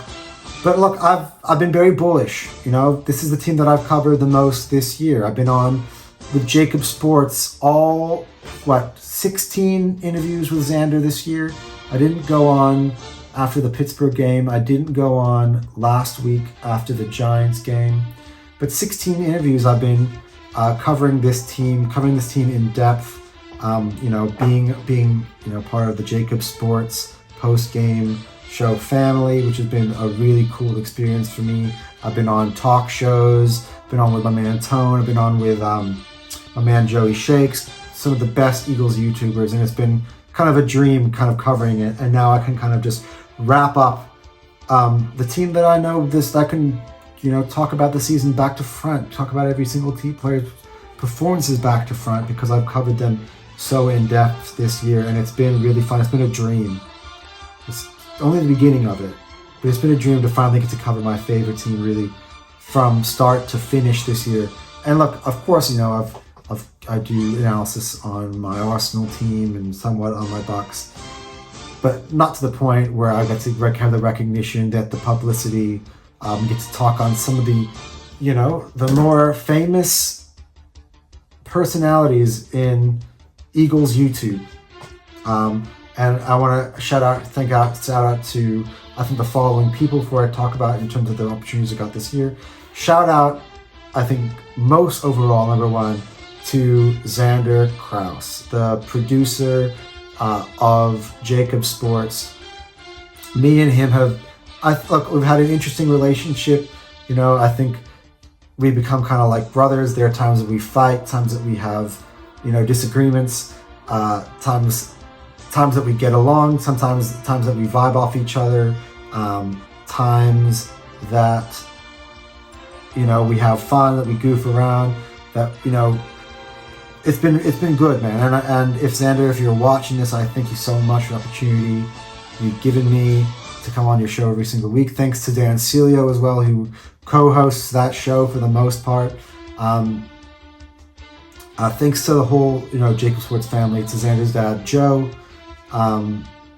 Look, we have differing opinions at different times throughout the year, but at the end of the day, we all want one thing, and that's for the Philadelphia Eagles to win. And it's been just a privilege to be able to do it. Thank you to them.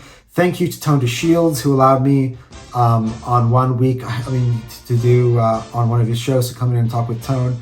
That was cool. Tone is one of my role models in terms of breaking into this. All he did was do like me one day, decide he wanted to put his voice out there, started recording himself talking about the Eagles without a care in the world, doesn't really care about who he's talking to, how many viewers are watching, how many were subscribing.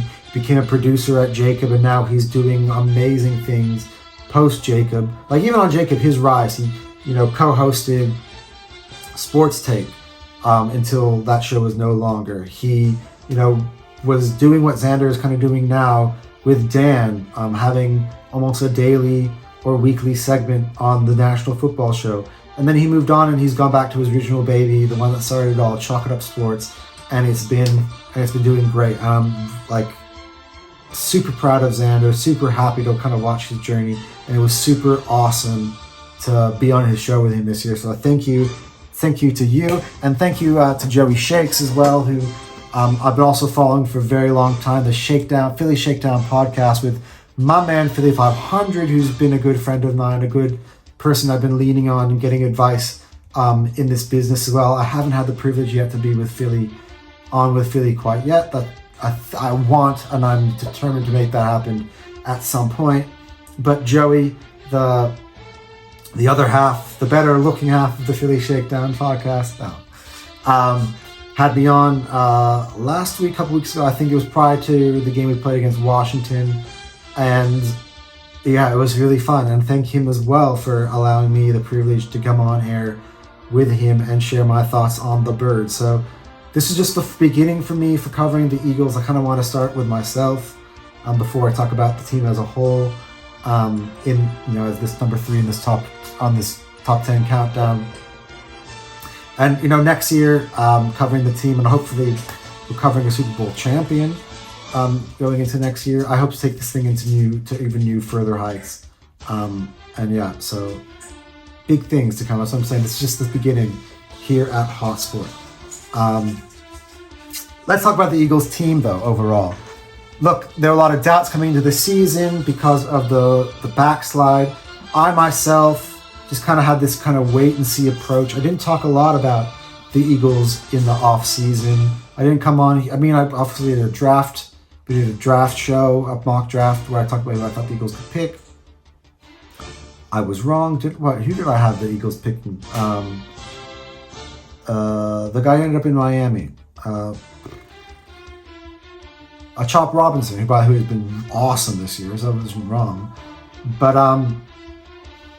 yeah, we got Quinyon Mitchell in that draft, Cooper DeJean in that draft, Jalen Hunt, who at the time I was like, what are you doing, Howie? Because I wanted Trotter, who we eventually got later on. He's come along really well. I think Trotter, in the time that he has played, has come along really well.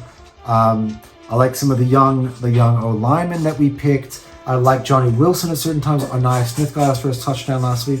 So it's been a good draft class overall from Howie Roseman, especially on the defensive side of the football. The emergence of the defensive stars. Shout out to Vic Fangio, who's done an amazing job with the Eagles defense.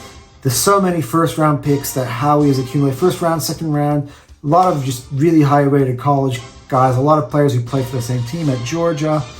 Actually funny, he's just added Lewis Seen, who was a first or second round talent a couple of years back. He was a teammate of some of those guys. He's added him, snuck him into the playoff roster. I think he's on the practice squad. But yeah, Jalen Carter, I think he's been named All-Pro this year. Insane. What a great year. Finally, he's becoming the elite defensive tackle up we kind of knew he'd become. Nakobe Dean, I've been backing him the whole time, even through the face of all the criticism. Everybody gave up on him, not did I. And he has been absolutely amazing with the ability to stay healthy this year, with the exception of kind of last week. He's come out to be a really good player. Nolan Smith, first round pick, has become the Eagles' main pass rusher now. This is his show in terms of the pass rush. I love to see them. I mean, Bryce Huff didn't really turn out well for the Eagles opposite him. But I really kind of want to see the Eagles add someone good next to Nolan. But Nolan's been amazing. And then Quinyon Mitchell and Cooper DeJean in the secondary have been amazing. Having CJ Gardner-Johnson, the attitude he brings to that defense has been sensational. And I can't finish talking about this Eagles defense without talking about Zach Bond. Overlooked when picked him up. We thought he'd be a rotational guy, maybe throw in there to play in the pass rush. I had him as a second string linebacker. Zach Bond has been, and you will see when I get there, the best defensive player in the National Football League this year. The anchor to the number one defense in the NFL. Not enough can be said about Zach Bond. And his contract runs out, and I hope the Eagles do whatever they can to not let him leave the NovaCare, because he has been amazing, and he is what makes this defense tick. Who would have thought? Everyone was like, the Eagles will never have a linebacker of the quality of Roquan Smith or a Fred Warner. And we picked off this guy that New Orleans clearly had given up on. No one really was in for him except for us. And he's been Fred Warner level. He's had a better season than Fred Warner this year, in my opinion. He's been an absolute stud. And then, of course, in the offensive side of the ball, Saquon Barkley has been the star for the Philadelphia Eagles this year. Of course, he could have easily, I haven't watched that game, easily, if he wanted to, gone for that rushing record. He could have had it in the first quarter, first half, the way the Giants were playing. But I think at the end of the day, Sirianni made the right call. And he went over for 2,000 this year. I mean, I was, giving my argument for why he should be the MVP throughout the year. And, the game against Return to New York comes to mind of one of his great performances on the ground. And of course, that night in Los Angeles, I will never forget that night in Los Angeles, where he went over for, I think, over 300 total, 250 on the ground. That night, 270 plus yard runs. It was my favorite game all of the season. I rewatched that game. I went back and rewatched the game again. It was amazing. It was an amazing game to watch. And Jalen Hurts, who I've backed the whole year. Look, statistically not his best year at all. He obviously had the concussions, which kept him out the last back end of the year. But he's a winner, man. And we've got this thing back on track. And the whole team looks good. I think the roster comes in there perfectly healthy. Questions on A.J. Brown, his health suddenly, weirdly, but I still think he's going to strap it up and he's going to play in the end. And they're ready to go. They arrested the stars, they're ready to go. Let's see, now it's time. I think this team is even more talented than the Philadelphia Eagles team that made it to the Super Bowl 2 years ago, who I actually had ranked number 1 going into the playoffs that year. I mean, not on a show, but in my head. If there was a show, there would have been.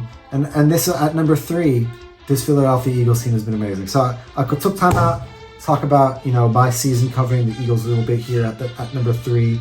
I took a time out, and then I decided to discuss the Eagles, man. They're number 3. They have a shout for sure to win it. When it comes to Detroit, I have huge amounts for Detroit, and you're going to see how I place them coming up momentarily. But the Eagles are in with a shout. The talent is there. The mentality is there. I think the coaching has been there. Kellen Moore, I think, has done a really good job as well. I think the Philadelphia Eagles, man, I'm so proud of this team going on. I'd hate for it to end this week. It would be a real gut punch and disappointment if it ended this week. So, of course, as I said, it's not over now. Now is where it's really beginning. And I back this Eagles team. I think they can make it to the championship game. I think they can win it all. They weren't my pick essentially, but we'll find out really who is my Super Bowl pick from this point. But I think the Eagles can win it all. I really do think that is a possibility. And look, maybe the seas open up. Detroit gets bounced in the first round and Philadelphia ends up hosting the championship game. We will have to wait and see on that. All right, here we go. The drama proceeds. At number 2, falling one spot, not just last week, from the whole season, the Kansas City Chiefs. For 17 weeks, I had the Chiefs at number 1 in my power rankings. And through no fault of their own, did I drop them to number 2. Of course, they got thumped 38-0, but that has not been taken into account by this whatsoever. That, for me, is non-existent as a storyline. But I look at the Lions and look at the Chiefs and they're on the same record. And I think the Chiefs 15-2, but they've just been so lucky. So many games they've had business being close ball games. So many games they've almost lost. So many games they should have lost. So many games they need miracles to occur for them to win. I've never I love Mahomes. I've always kind of thought he was easily the best QB in the NFL. This is the first year since his rookie year where I just don't feel that way about him. I feel Josh Allen has been much better. I feel Lamar has been better than Pat this year. I feel Joe Burrow has been better than Pat this year. I think this has been his worst year all year. I think the team has struggled, but we've seen this with Kansas City where they can at points, look like, oh, maybe they've come down to earth, maybe they're human, maybe this is the year that they're vulnerable, and they still end up winning it. And that could very well be the case. I've been very cautious with it. That's why I put them number 1 the whole year. You have to be cautious. I don't want to be caught out. And maybe I've put my back on myself on the line here by pushing them in now. And my overall season having them the second best team in the NFL, because I think that the team at number 1, the Detroit Lions,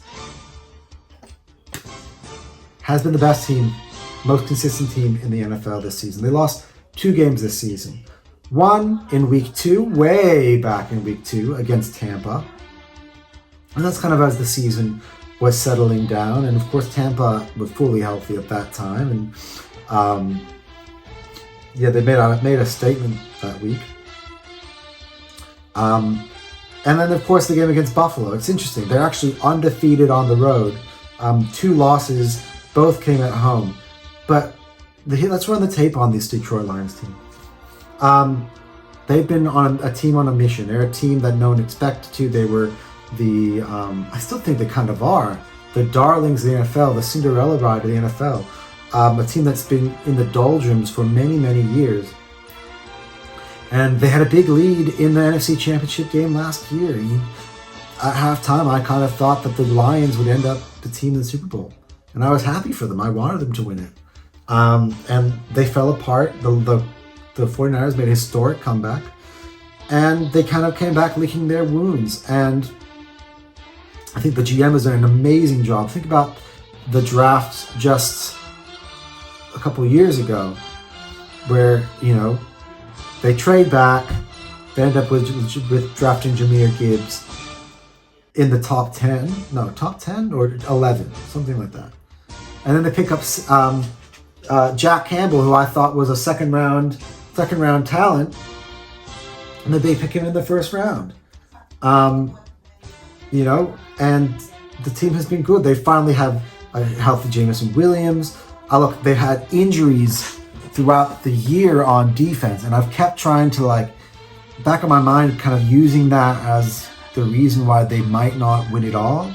But through it all, it's been next man up for Detroit the whole year. They've been the best offense in the NFL. They have been dominant in the NFL. They blow teams out. They smash you in the mouth on offense. Jared Goff has been great. Jahmyr Gibbs and David Montgomery, Sonic and Knuckles, have been dominant in the run game. So not only can they shred you in the pass, they can shred you in the run game.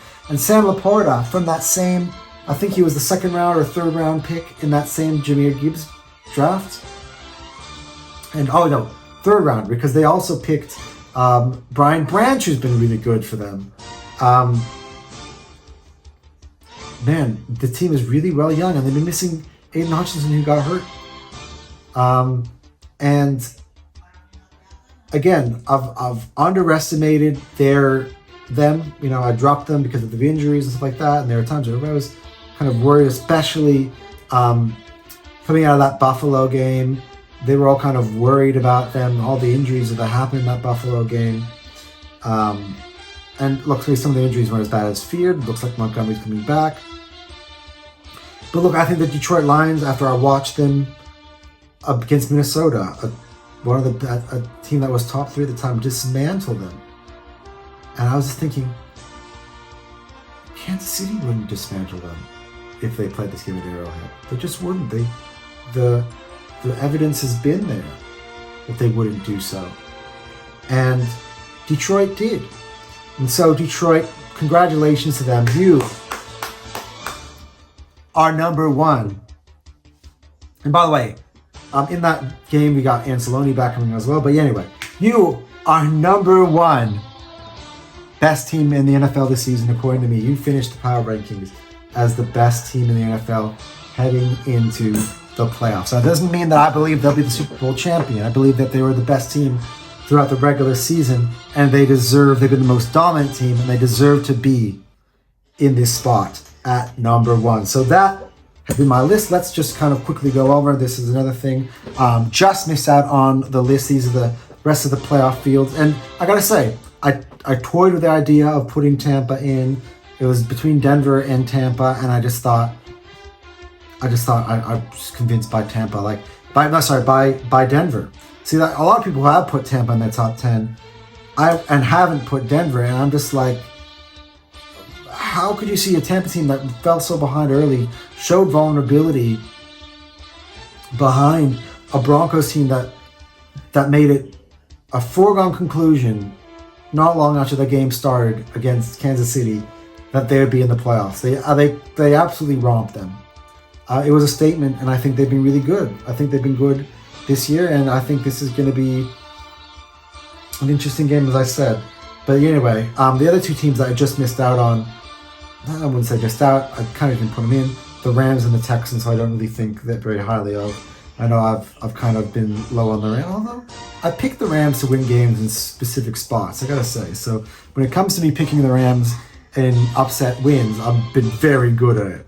So that is kind of what it is. Let's recap the final top 10 of this NFL season. At number 1, the Detroit Lions. At number 2, the Kansas City Chiefs. At number 3, the Philadelphia Eagles. At number 4, the Buffalo Bills. At number 5, the Minnesota Vikings. At number 6, the Baltimore Ravens. At number 7, the Washington Commanders. At number 8, the Los Angeles Chargers. At number 9, the Green Bay Packers. And at number 10 on your program, the Denver Broncos. And that has been the final Power Rankings Top 10 of this season for me and for Hotsport. Oh my God, it has been 2 hours. I just checked. It's been somewhere around 2 hours of me filming, cutting up to 2 hours. So this has been a monster week 18. Oh my God, I wanted to make this quick. And last week was my longest show, and this week is going to be the longest. And it's definitely going to be, I'm not going to be able to go this long talking about the playoffs when we get there. So look, let's kind of try to speed it up then. Close out the show here. We're going to talk about the playoffs. We're going to get into the playoffs, and we're going to talk about our NFL awards. Maybe I'm going to split this show into 2. I think I'm going to do I'm genius. Maybe I'm already in part 2. Or maybe this, I don't know, because we're already almost 2 hours in. Let's see. Maybe when we edit this, we'll switch this maybe into 2 different episodes, part 1 and part 2. It's got a lot. And we're heading into the most exciting part of the year. There's most to talk about this year. We've got a complete picture of the season. We got playoffs to look forward to, and that's what we're going to do. And of course, if you guys check out all of my previews for the teams, I've videoed at this point of recording, I've videoed 10 of my previews. I got 4 more to record of the playoff previews, and then I gotta edit all those reels, put them out. I gotta make some thumbnails for all of it. So been a very busy week for me at Hotsport, mixed in, of course, with my regular job and everything.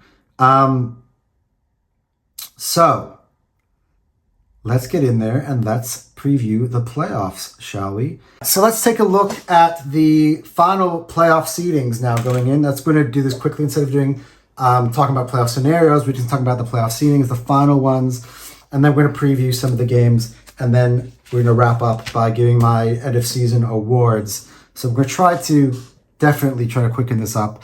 Unfortunately, we're going to talk less about playoffs and more about regular season, but we've got all the coming episodes kind of in the next month or so, all talking about the drama that unfolds in the postseason. So, the final AFC playoff seedings is the Chiefs, of course, as we know, are the number 1 seed in the AFC playoffs. They have earned themselves a first-round bye, so they will not be in action this week. Number 2, the Buffalo Bills. They finish the Chiefs 15-2. The Buffalo Bills finished their season at 13-4 as the 2nd seed. The Ravens, after clinching the AFC North, finished their season with 12 wins, 12-5. The Texans, look, they got their win that they needed, that kind of get their momentum kind of going, rev up against Tennessee in the last week. The Texans are the 4 seed there at 10-7. And the wild card goes as follows for the AFC. It is the Chargers at the 5, the Steelers at the 6, and the Broncos at the 7. So let's go in, let's preview some of these games. I'm actually going to make my picks for these games. I don't think there'll be any surprise to you given what you've seen in my rankings. So I've kind of done that. But let's kind of do this quickly because this show has gone on a long time. Okay. So the Chargers will open up the postseason. In fact, we can go this in order of when they come out. The Chargers open up the postseason away at Houston. That'll be the first game. That'll be on CBS. I like the Chargers in this game. I said that put them in my top 8. I think the Texans have just not been playing well at all recently. And I think the Chargers have been good. I think they're well coached. I think they've been well primed. I think a lot of people talk about the Chargers. Oh, Chargers are going to Charger. Or look at their history in this. They choke in these big spots. I think this is the best coach they've had really for a very long time. I think really kind of since Marty Schottenheimer. And Martin Schottenheimer's Chargers teams at what point were great. They went all the way to the AFC Championship game, and they lost to New England on the road. But those Chargers teams were excellent. And I look, I forget forgetting the name of their Staley, wasn't it? Brandon Staley, right? Yeah, he was a bit of a nothing coach, and I think under Brandon Staley, the Chargers would charger, but under Jim Harbaugh, I think I like them. I think they love the idea of going out on the road at Houston. I think their identity really fits for this game, and I just kind of like the Chargers a lot. I think they've been really good this season, and I think they've been better than Houston this season by record wise. And so I got the Chargers going ahead to Houston. And by the way, Houston's not necessarily an easy place to go and play. I remember Detroit struggling over there. I remember Buffalo struggling over there. So it's not necessarily like a foregone conclusion. I think it'll be a really good game. But at the end of the day, I don't think Chargers is going to be easy for them. But at the end of the day, I've got the Chargers winning that game. The other one, Saturday prime time on Amazon Prime.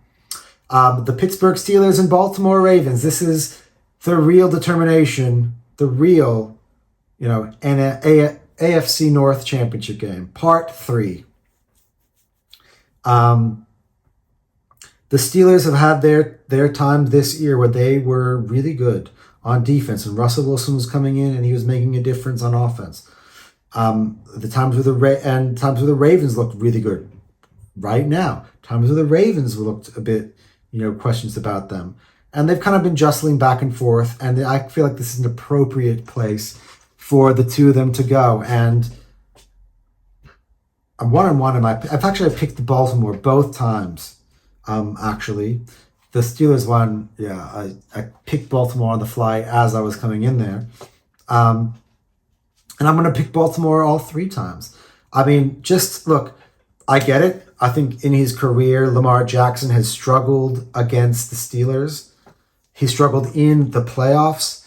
But just looking at recent form here, the Steelers have been on a slide. It's very hard to be on a slide and suddenly just turn it on and shock Baltimore, who's been on the exact opposite.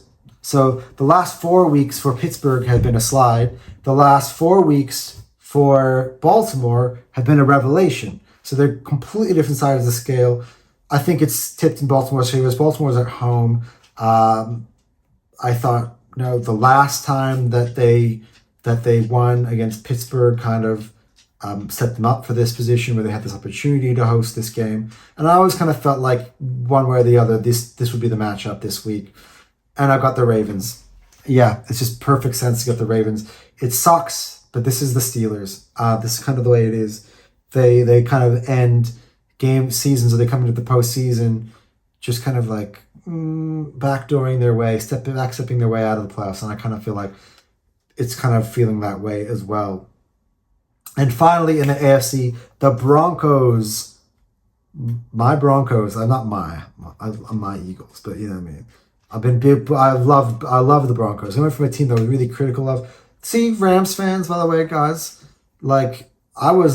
The Broncos were like that for me. Ask my friend Alex. I was like, no, Broncos suck. I can't see them doing anywhere. And I was right. I was wrong this time around. They've been really good. I think it'd be a tough game for Buffalo. But at the end of the day, you've seen that top 4. You know who I'm going with. I'm going for Josh Allen and the Buffalo Bills to take care of business. So in my predictions here, and we're going to move on, by the way, we're going to do the whole bracket, but we're going to start out with the first round on both. So just keep track of this. I'll put a graphic up on the screen. I have got Houston, Baltimore, and Los Angeles, Baltimore, and Buffalo advancing. So in the second round, it would be Kansas City hosting. My goodness, I've been just recording for way too long. Kansas City hosting the Chargers, and the Bills hosting the Ravens for the divisional round. And we'll get back to that and my picks, my bracket picks to that after I go for the first round of the NFC. And in the NFC playoff standings, not in action this week because as I said, number one in my power rankings. After they did to the Vikings, the Lions at 15-2 are the first seed. The second seed, the Philadelphia Eagles at 14-3. 14-3, by the way, the same mark that took in the Super Bowl last year, equals the franchise's best ever record. It's now done it twice, both times by Nick Sirianni. The Buccaneers ended up in the third spot. The Rams in the fourth seed, both hosting games, but they will be facing teams that have had better seasons for them. Teams that are in my power rankings, those they are not. And that's looking at the wild card. The Vikings at the fifth seed.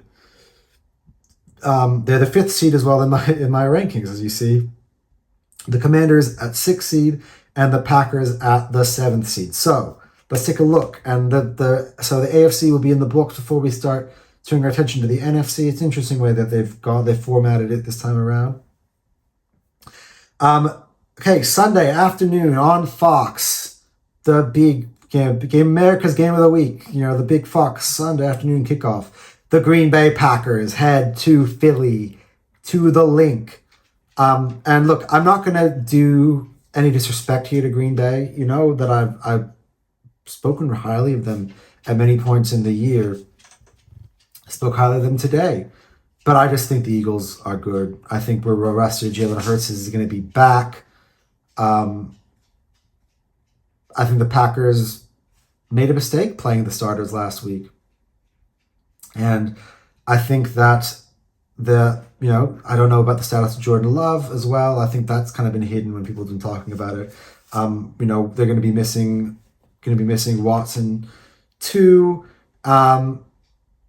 Look, I think the Packers are tough. If the Eagles don't start the ball game well, if the Eagles aren't playing their best ball, if the Eagles take this Packers team lightly, the Packers can eliminate us, and that would suck. I absolutely just don't think that this Eagles team, this Eagles roster deserves that. I don't think that's what's going to happen because I have the Eagles winning the ball game. But yeah, that's Eagles against Packers. It should be a good game. Of course, it was a week one matchup. That time it was in Brazil. This time the Eagles are going to get to play and host it in Philly at the Link. The Philly fans should be going nuts. Sunday Night Football on NBC. The Commanders and Jaden Daniels go to Tampa. I think a lot of people fancy Tampa. I think people remember the way Tampa dismantled us in this round at home. It's sort of like a similar matchup, the second place team in the NFC East rolling in to Tampa to play a primetime game. But I got to give it to Washington, and I'm picking Washington in this game. I just think they've been better, more consistent throughout the whole year than Tampa Bay, to be honest. And I just think if Tampa do play the way they did last week, and I hate people say that because I think every week is different, I think they might end up losing. I think it could be too much. I really like Jaden Daniels. I think he doesn't care about the moment, about the pressure. I think the Commanders, there's a good vibes around the locker room. And I just think overall, I think they've just been better. And I think it's a weird NFC this year. They, like, as I said, I don't really think much of the number 3s and number 4 seeds here in the NFC. So I've got the Commanders beating the Buccaneers and advancing to the divisional round of the playoffs. And finally here on this side, and again, here's the thing. So by the way, shout out and our prayers go out to all, and again, this is really close to my heart, to my hometown of Los Angeles. My prayers go up to, and my family who lives there, everyone in the Southern California area. The fires have been absolutely terrible. And my thoughts and prayers are with you. The Rams and the Vikings game will be played on neutral territory at State Farm Stadium in Arizona. And as I said, that's bad news for the Rams. And it's good news for the Vikings. And I just kind of think, I don't think the people involved getting hurt should be the way to go. But I think overall, it's a bit of a nice incentive for Minnesota here because I think this more and more sways me to the Minnesota side. Last time this matchup occurred was in LA. It was on a Thursday. They just got Puka and cutback. And I picked the Rams in that game against the Vikings. That was my feeling. My feeling is now, and I know the Vikings, it looked bad. But I feel like the Vikings overall are still better. That you worry about Puka and Cooper, and I know they struggle against them the first time around. And I know they struggle against big-time receivers. But I think Stafford's looked a bit old in the last few weeks. This is kind of the thing, like, the last few games that Stafford started, I think they've kind of, like, stumbled into victories. The opponents they played have just kind of not been that impressive at all. The Vikings are not that. I think this time around, on neutral field, I have the Vikings advancing, and they deserve a spot in the second round, given what they've done this year. I got the Vikings over the Rams, and that's kind of like my preview of the first round. And let's complete our bracket challenge. Let's do the divisional round in my bracket challenge here. So, by the way, to recap on the NFC second round.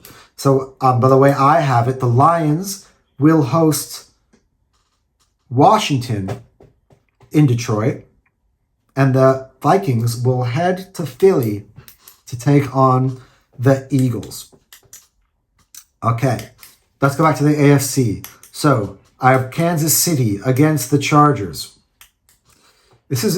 When picking Kansas City this year, it's interesting. What version of Kansas City? I expect, and I'm going to go on this, I expect this to be the playoffs Chiefs. And the playoff Chiefs, what do? Win Lombardies. I think they're going to beat the Chargers. But again, I would not be surprised if the Chargers pull off an upset here. It's just kind of the nature of the Chiefs season. It would be apropos for this Chiefs season to end that way. But I do kind of, with my head, have Kansas City going to yet another AFC Championship game by knocking off the Chargers. The other one, this is tough. Buffalo against Baltimore. Lamar against Josh Allen. Do I go chalk? Because this is the first time I'm looking at this match. This is a Ravens team that I picked to win the Super Bowl. This is a Bills team that I have in my top four. Ooh. The Ravens did beat Buffalo earlier on this year, and it wasn't close. But sometimes it's hard to beat that team twice.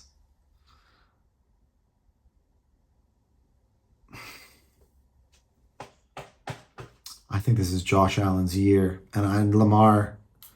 With Derrick Henry though, like, the thing I think about it, honestly, Derrick Henry going against the Bills defense. Josh Allen could light up that Ravens secondary. Is Zay Flowers going to play? We'll be back. I'm going to go Buffalo. I know it sounds like I'm going with chalk, and it doesn't take a lot of bravery to pick the number 1 and 2 seeds to make it. But that's where I'm going with this. I'm going to have Buffalo beat the Ravens. Oof, that's tough. Could be in overtime. Oh, man, that's a huge game. Because I got to tell you, the way Kansas City is playing, the Baltimore and Buffalo, whoever comes out of that game, could definitely fancy their chances of making the Super Bowl. So that's a huge game. I do have Buffalo in my predictors getting it done. Ooh. Yeah, I just think Josh Allen's on a mission. And it's hard to beat a team twice. And I think Buffalo is going to do it at Orchard Park. In the second round, okay, Lions, Commanders. Okay, for me, that'll be a fun game. You got the greedy Lions and the greedy Commanders. I think this is one step too far for Jaden Daniels. I think the Lions this time will be well rested. I think that will show it. And I think the Lions at home in Detroit take care of business and move on to the championship game where they will play Eagles or Vikings. I got to say, come on. You know where I'm going with this. The Eagles. So I've gone. And again, I just think, look, Sam Darnold, if that version of last week comes to Philly against our defense, we've had a really good history playing against Justin Jefferson. We've matched up really well against Minnesota over the years, especially at home. in the cold, a dome team, the crowd in Philly. I think it's overwhelmed for Minnesota every time they come to Philly. They come to Philly, and everyone's going to talk up the Minnesota Vikings all week, and I think the Eagles are going to go out and win, and they're going to advance to an NFC Championship game against Detroit. So now, the Final Four. Not surprised you at all. It's the top four in my power rankings. Let's go. AFC Championship game. Kansas City against Buffalo, and I'm going to do something crazy here. Now, again, talking on both sides of my mouth here, because I just said that it's hard to beat a team twice, which is why I'm picking Buffalo to beat the Ravens. Same logic can go with Kansas City, especially this time as well, just like the other one that Kansas City are hosting this. I just don't think it's the Chiefs' year. I just think this is the year that Josh Allen breaks through. I gotta be honest. I feel more like this is Buffalo's year than it is Kansas City's year. That struggles they've gone throughout the whole year for Kansas City has to catch up with them. It's so hard to win 3 in a row. In my original predictions, I had Kansas City going out in this round to Baltimore. This time around, having seen the season play out, I have Kansas City going out to Buffalo and the Bills making it to the Super Bowl. Who would have thought? I didn't even have the Bills in the playoffs at the beginning of the year, and now I've picked them to win the AFC going into the playoffs. I don't know, it's just a feeling, it's just a vibe I get. I just think, that was the first team that the Chiefs played that I was just like, finally caught up with them in that week, and I just kind of think I like Buffalo. I like Buffalo in this one. I got the 2 beating the 1 going to the AFC Championship game. And the NFC Championship game. This is the big one. Detroit, Philly. Oh my God, is this going to be hard. The thing is, we have to play this game on the road. Oh my God, as I put my money where my mouth is. You guys are going to think I'm so damn biased. I'm just trying to think how they match up quickly without putting it on paper. Offense, defense. Their O-line is really good. Our line is really good. So talking about in the trenches, I would edge us because I like our D-line a little bit better than their D-line, if I'm going to be honest. Like Jalen Carter has been all pro. Jordan Davis has been awesome. And we got questions at the edge rushers, but so do they. They don't have their top edge rusher. Their tackles are injured. I like us on the trenches. All right. In the secondary, receivers against. Well, Arnold just got hurt. I actually don't mind their secondary players. Of course, they've got the leader in interceptions in their secondary, so that's one to be said. Our secondary doesn't get lots of picks. That's not like the thing it is, but what our secondary does is shut down receivers. Quinion has been lights out. Quinion, Slay, Cooper, CJ against Amon-Ra, Jameson Williams, Laporta. Excuse me if I'm missing anybody's names out. Again, I edge the Eagles. Because on the other side, okay, yeah, they've got some guys who can turn the ball over a little bit, but they've been a bit banged up. A.J. Brown, Devontae Smith, I like that matchup. Dotson balled out in the last week. If, he could maybe make an impact just in the playoffs times now. Sometimes those third receivers can be sneaky in the playoffs. Goddard was looking really good. I think when Goddard is fully healthy, he's one of the best tight ends. Yeah, I go, again, in that area, I'd also say Philly. The running games versus the defenses. See, here's the thing. Again, they're very evenly matched across the board, especially on the offensive sides. Then it's the defensive sides that lean it for me for Eagles. Eagles can stuff the run, man. I mean, Eagles did well against Derrick Henry this year. This when they played him. It's different when you have a 1-2 punch running backs.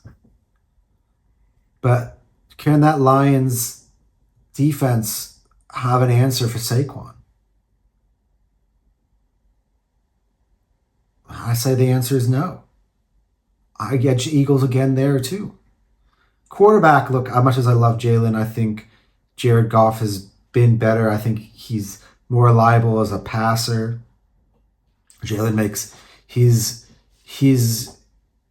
difference maker as being an athlete, being able to run, being strong, being able to, good in specific, in the scrums and, at the 1 yard line or 4th and 1 when you need it and you need to do the push tush, Jalen always makes it through. He squats shitloads of pounds.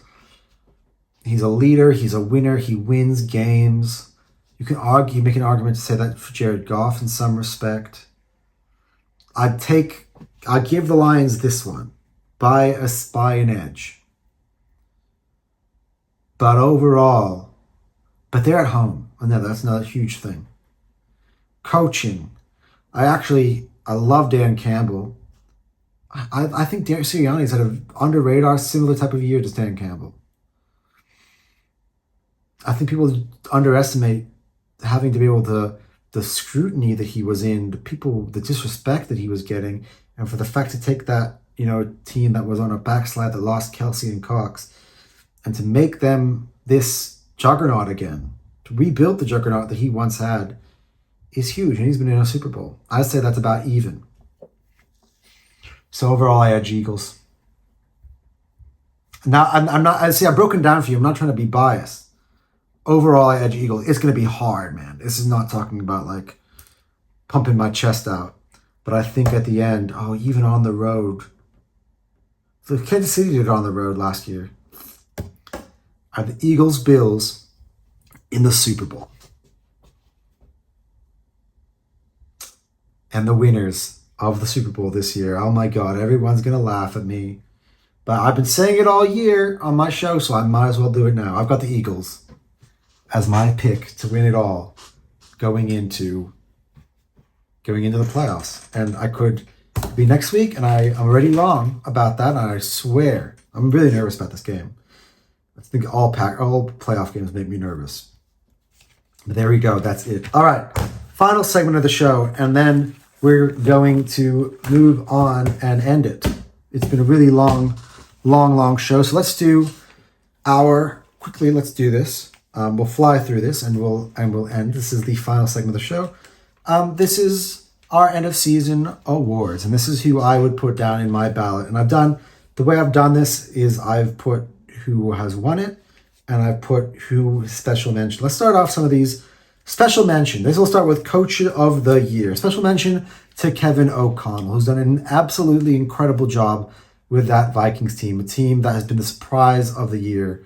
He's that roster, that offense, the way he's done Sam Darnold's play this year has been incredible. I think he had won last week. I would have given him the award in my final awards, but it goes to Dan Campbell. And it's basically because of the injuries they've overcome.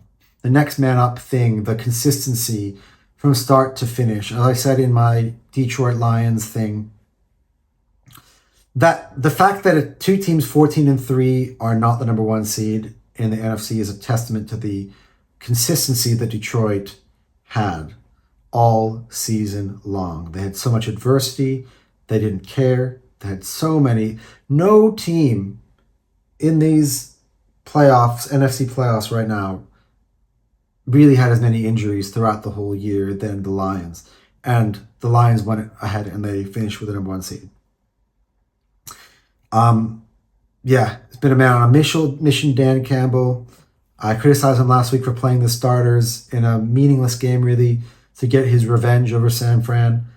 But they went ahead the next week. They thumped Minnesota. That's just their identity, man. He's aggressive. The players play for him, and everybody kind of wants to replicate that now. So yeah, I've got Dan Campbell as my coach of the year. Okay, comeback player of the year, and I have no runners up for this. So straight up, I just have Joe Burrow. He missed up most of the year last year with an injury. He's come back. Statistically, he's been the best quarterback in the NFL. Now, interestingly enough, they didn't make the playoffs. They struggled. It's like a really double half part of this. But yeah, I've got Joe Burrow as the comeback player of the year. He can't necessarily be MVP. You can't be the MVP in the playoffs, so I will give him here the comeback player of the year. Okay. Let's talk about rookies, shall we?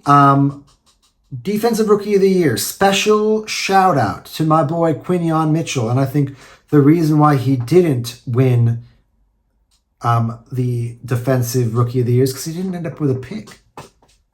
But he's taken on like great receiver after great receiver after great receiver after great receiver and shut them down this year. He's been shut down corner. They throw to Darius Slay on the other side, the veteran, and try to avoid throwing to Quinyon. That's how good Quinyon has been this year. And again, that's kind of the part of the story of sometimes the best corner doesn't have the most picks because the quarterback's offenses don't throw to his side. That's also a testament to a great corner. But the winner of the Defensive Rookie of the Year for me was Jared Verse of the Rams. I thought he's been great. He's really just taken over. He's taken the boots of Aaron Donald, essentially. And yeah, the future is bright for him. He's been good. He's one of the reasons why the Rams are where they are in the playoffs. I was thoroughly impressed by him this season. He is my Defensive Rookie of the Year. Okay, Offensive Rookie of the Year. And let's say, big shout out, special mention to Brock Bowers of the Las Vegas Raiders. He's going to be on the All-Pro team. He's been the best tight end in football this year as a rookie. But the Raiders did not play well this season. So which is like why I can't give him the award. And also because Jaden Daniels has been so good. Special mention, by the way, as well, to Bo Nix. And, we don't need to go that far deep. You know exactly what I think of Bo Nix. Jaden Daniels has been amazing. He's been elite in his first season in the NFL. He led his Washington franchise in his first season to their best season in my lifetime. And there's so much more to come. The upside is scary for Jaden Daniels. He's my Offensive Rookie of the Year. All right, Defensive Player of the Year. We've got two special mentions. One to Trey Hendrickson, who led the NFL in sacks, and to TJ Watt, who I thought was running away with the Defensive Player of the Year until, he had that injury against Philly. I think it affected him overall. He fell away. His last game of the season last week against Cincinnati was really bad. I think he kind of coughed it up. I think he would have easily been my Defensive Player of the Year, but he missed out on it. And this might sound like a bit of homerism here, but I'm going to give my Defensive Player of the Year. It probably won't happen. I reckon it's actually going to be going to Trey Hendrickson, but I'm going to give it to Zach Bond of the Philadelphia Eagles. The best, one of the best players, got Jalen Carter as well. Could have been a shout out, but yeah, Zach Bond on the number one, the leader of the number one defense in football. I thought he had to be the Defensive Player of the Year. And shout out, here we go again. Oh, by the way, before I move on to Offensive Player of the Year, Patrick Surtain as well at the cornerback position had an amazing season for Denver. I also had him on my short list, also just missing out on the award. All right. Special mention to Jamar Chase, who absolutely lit up. He's got Triple Crown numbers at the wide receiver position. But in all the other years, a guy like Jamar Chase putting a season like he has would have been the Offensive Player of the Year, but none other. Interesting. Best player on defense, best player on offense. Both play in Philly. Saquon Barkley, going over 2,000 yards. Easily, if he wanted to, could have put together the best rushing season of any running back in the history of the NFL. He's been in the MVP conversation all year. And man, it's been absolutely a privilege to cover and watch this man every single week this season. Amazing. Saquon Barkley, Offensive Player of the Year. And let's go. Special mentions of MVP. Might as well just keep the graphic on the screen. Saquon Barkley, special mention. I feel like he would have had a massive argument had he broken the record. I feel like Nick kind of took him out of that conversation, but it's okay. And Lamar Jackson, the defending most valuable player from last season, had better season statistically, but one man for me was the MVP this year. Josh Allen. That's right. He has been, and I don't need to go into detail on this. I did it in my Buffalo Bills thing, but he's been Superman this year. He has dragged a roster that probably, as I said, I didn't really think that was that good, and he has evolved his game. He's been the best player all year, in and out. He led them to 13 wins. Josh Allen has been absolutely remarkable, and for me, he has been the most valuable player. All right, guys, it's time to wrap it up, and I just want to, we've taken my time on this show anyway, so we might as well just thank everyone who's the Hot Sport family, I call you, who's been with me every single week throughout this regular season. We've done 18 shows. Who would have thought that I would have been able to put out a show like this every single week, despite all the other, obstacles that have stopped me from putting out other videos? This show has remained every single week. And I couldn't have done it without the viewers. I wouldn't have done it without the viewers. You guys, I make this content with you guys in mind, right? So for those of you who've been with me every single week, and if you're still watching this after the 2+ hours, or maybe part 1, 2, I have yet to decide what I'm going to do with that. You'll know by the time you're watching this. If you sat through this to get to this, thank you. Even more, thank you. Honestly, thank you so much from the bottom of my heart, everyone. I'm so excited for the playoffs. We're going to review what happened in the playoffs. We're just going to talk playoffs. It's going to be a much easy show, quick show to digest. We're just going to talk playoffs. We're going to react to what happened. We're going to kind of talk about how we feel the division round is going to go next week. A much different show, like quick show. I'd be surprised if it goes above half an hour next week, honestly. But until then, guys, enjoy the National Football League Super Wildcard Weekend, everyone. And I will see you guys next week. And make sure to check out the reels. Anton out.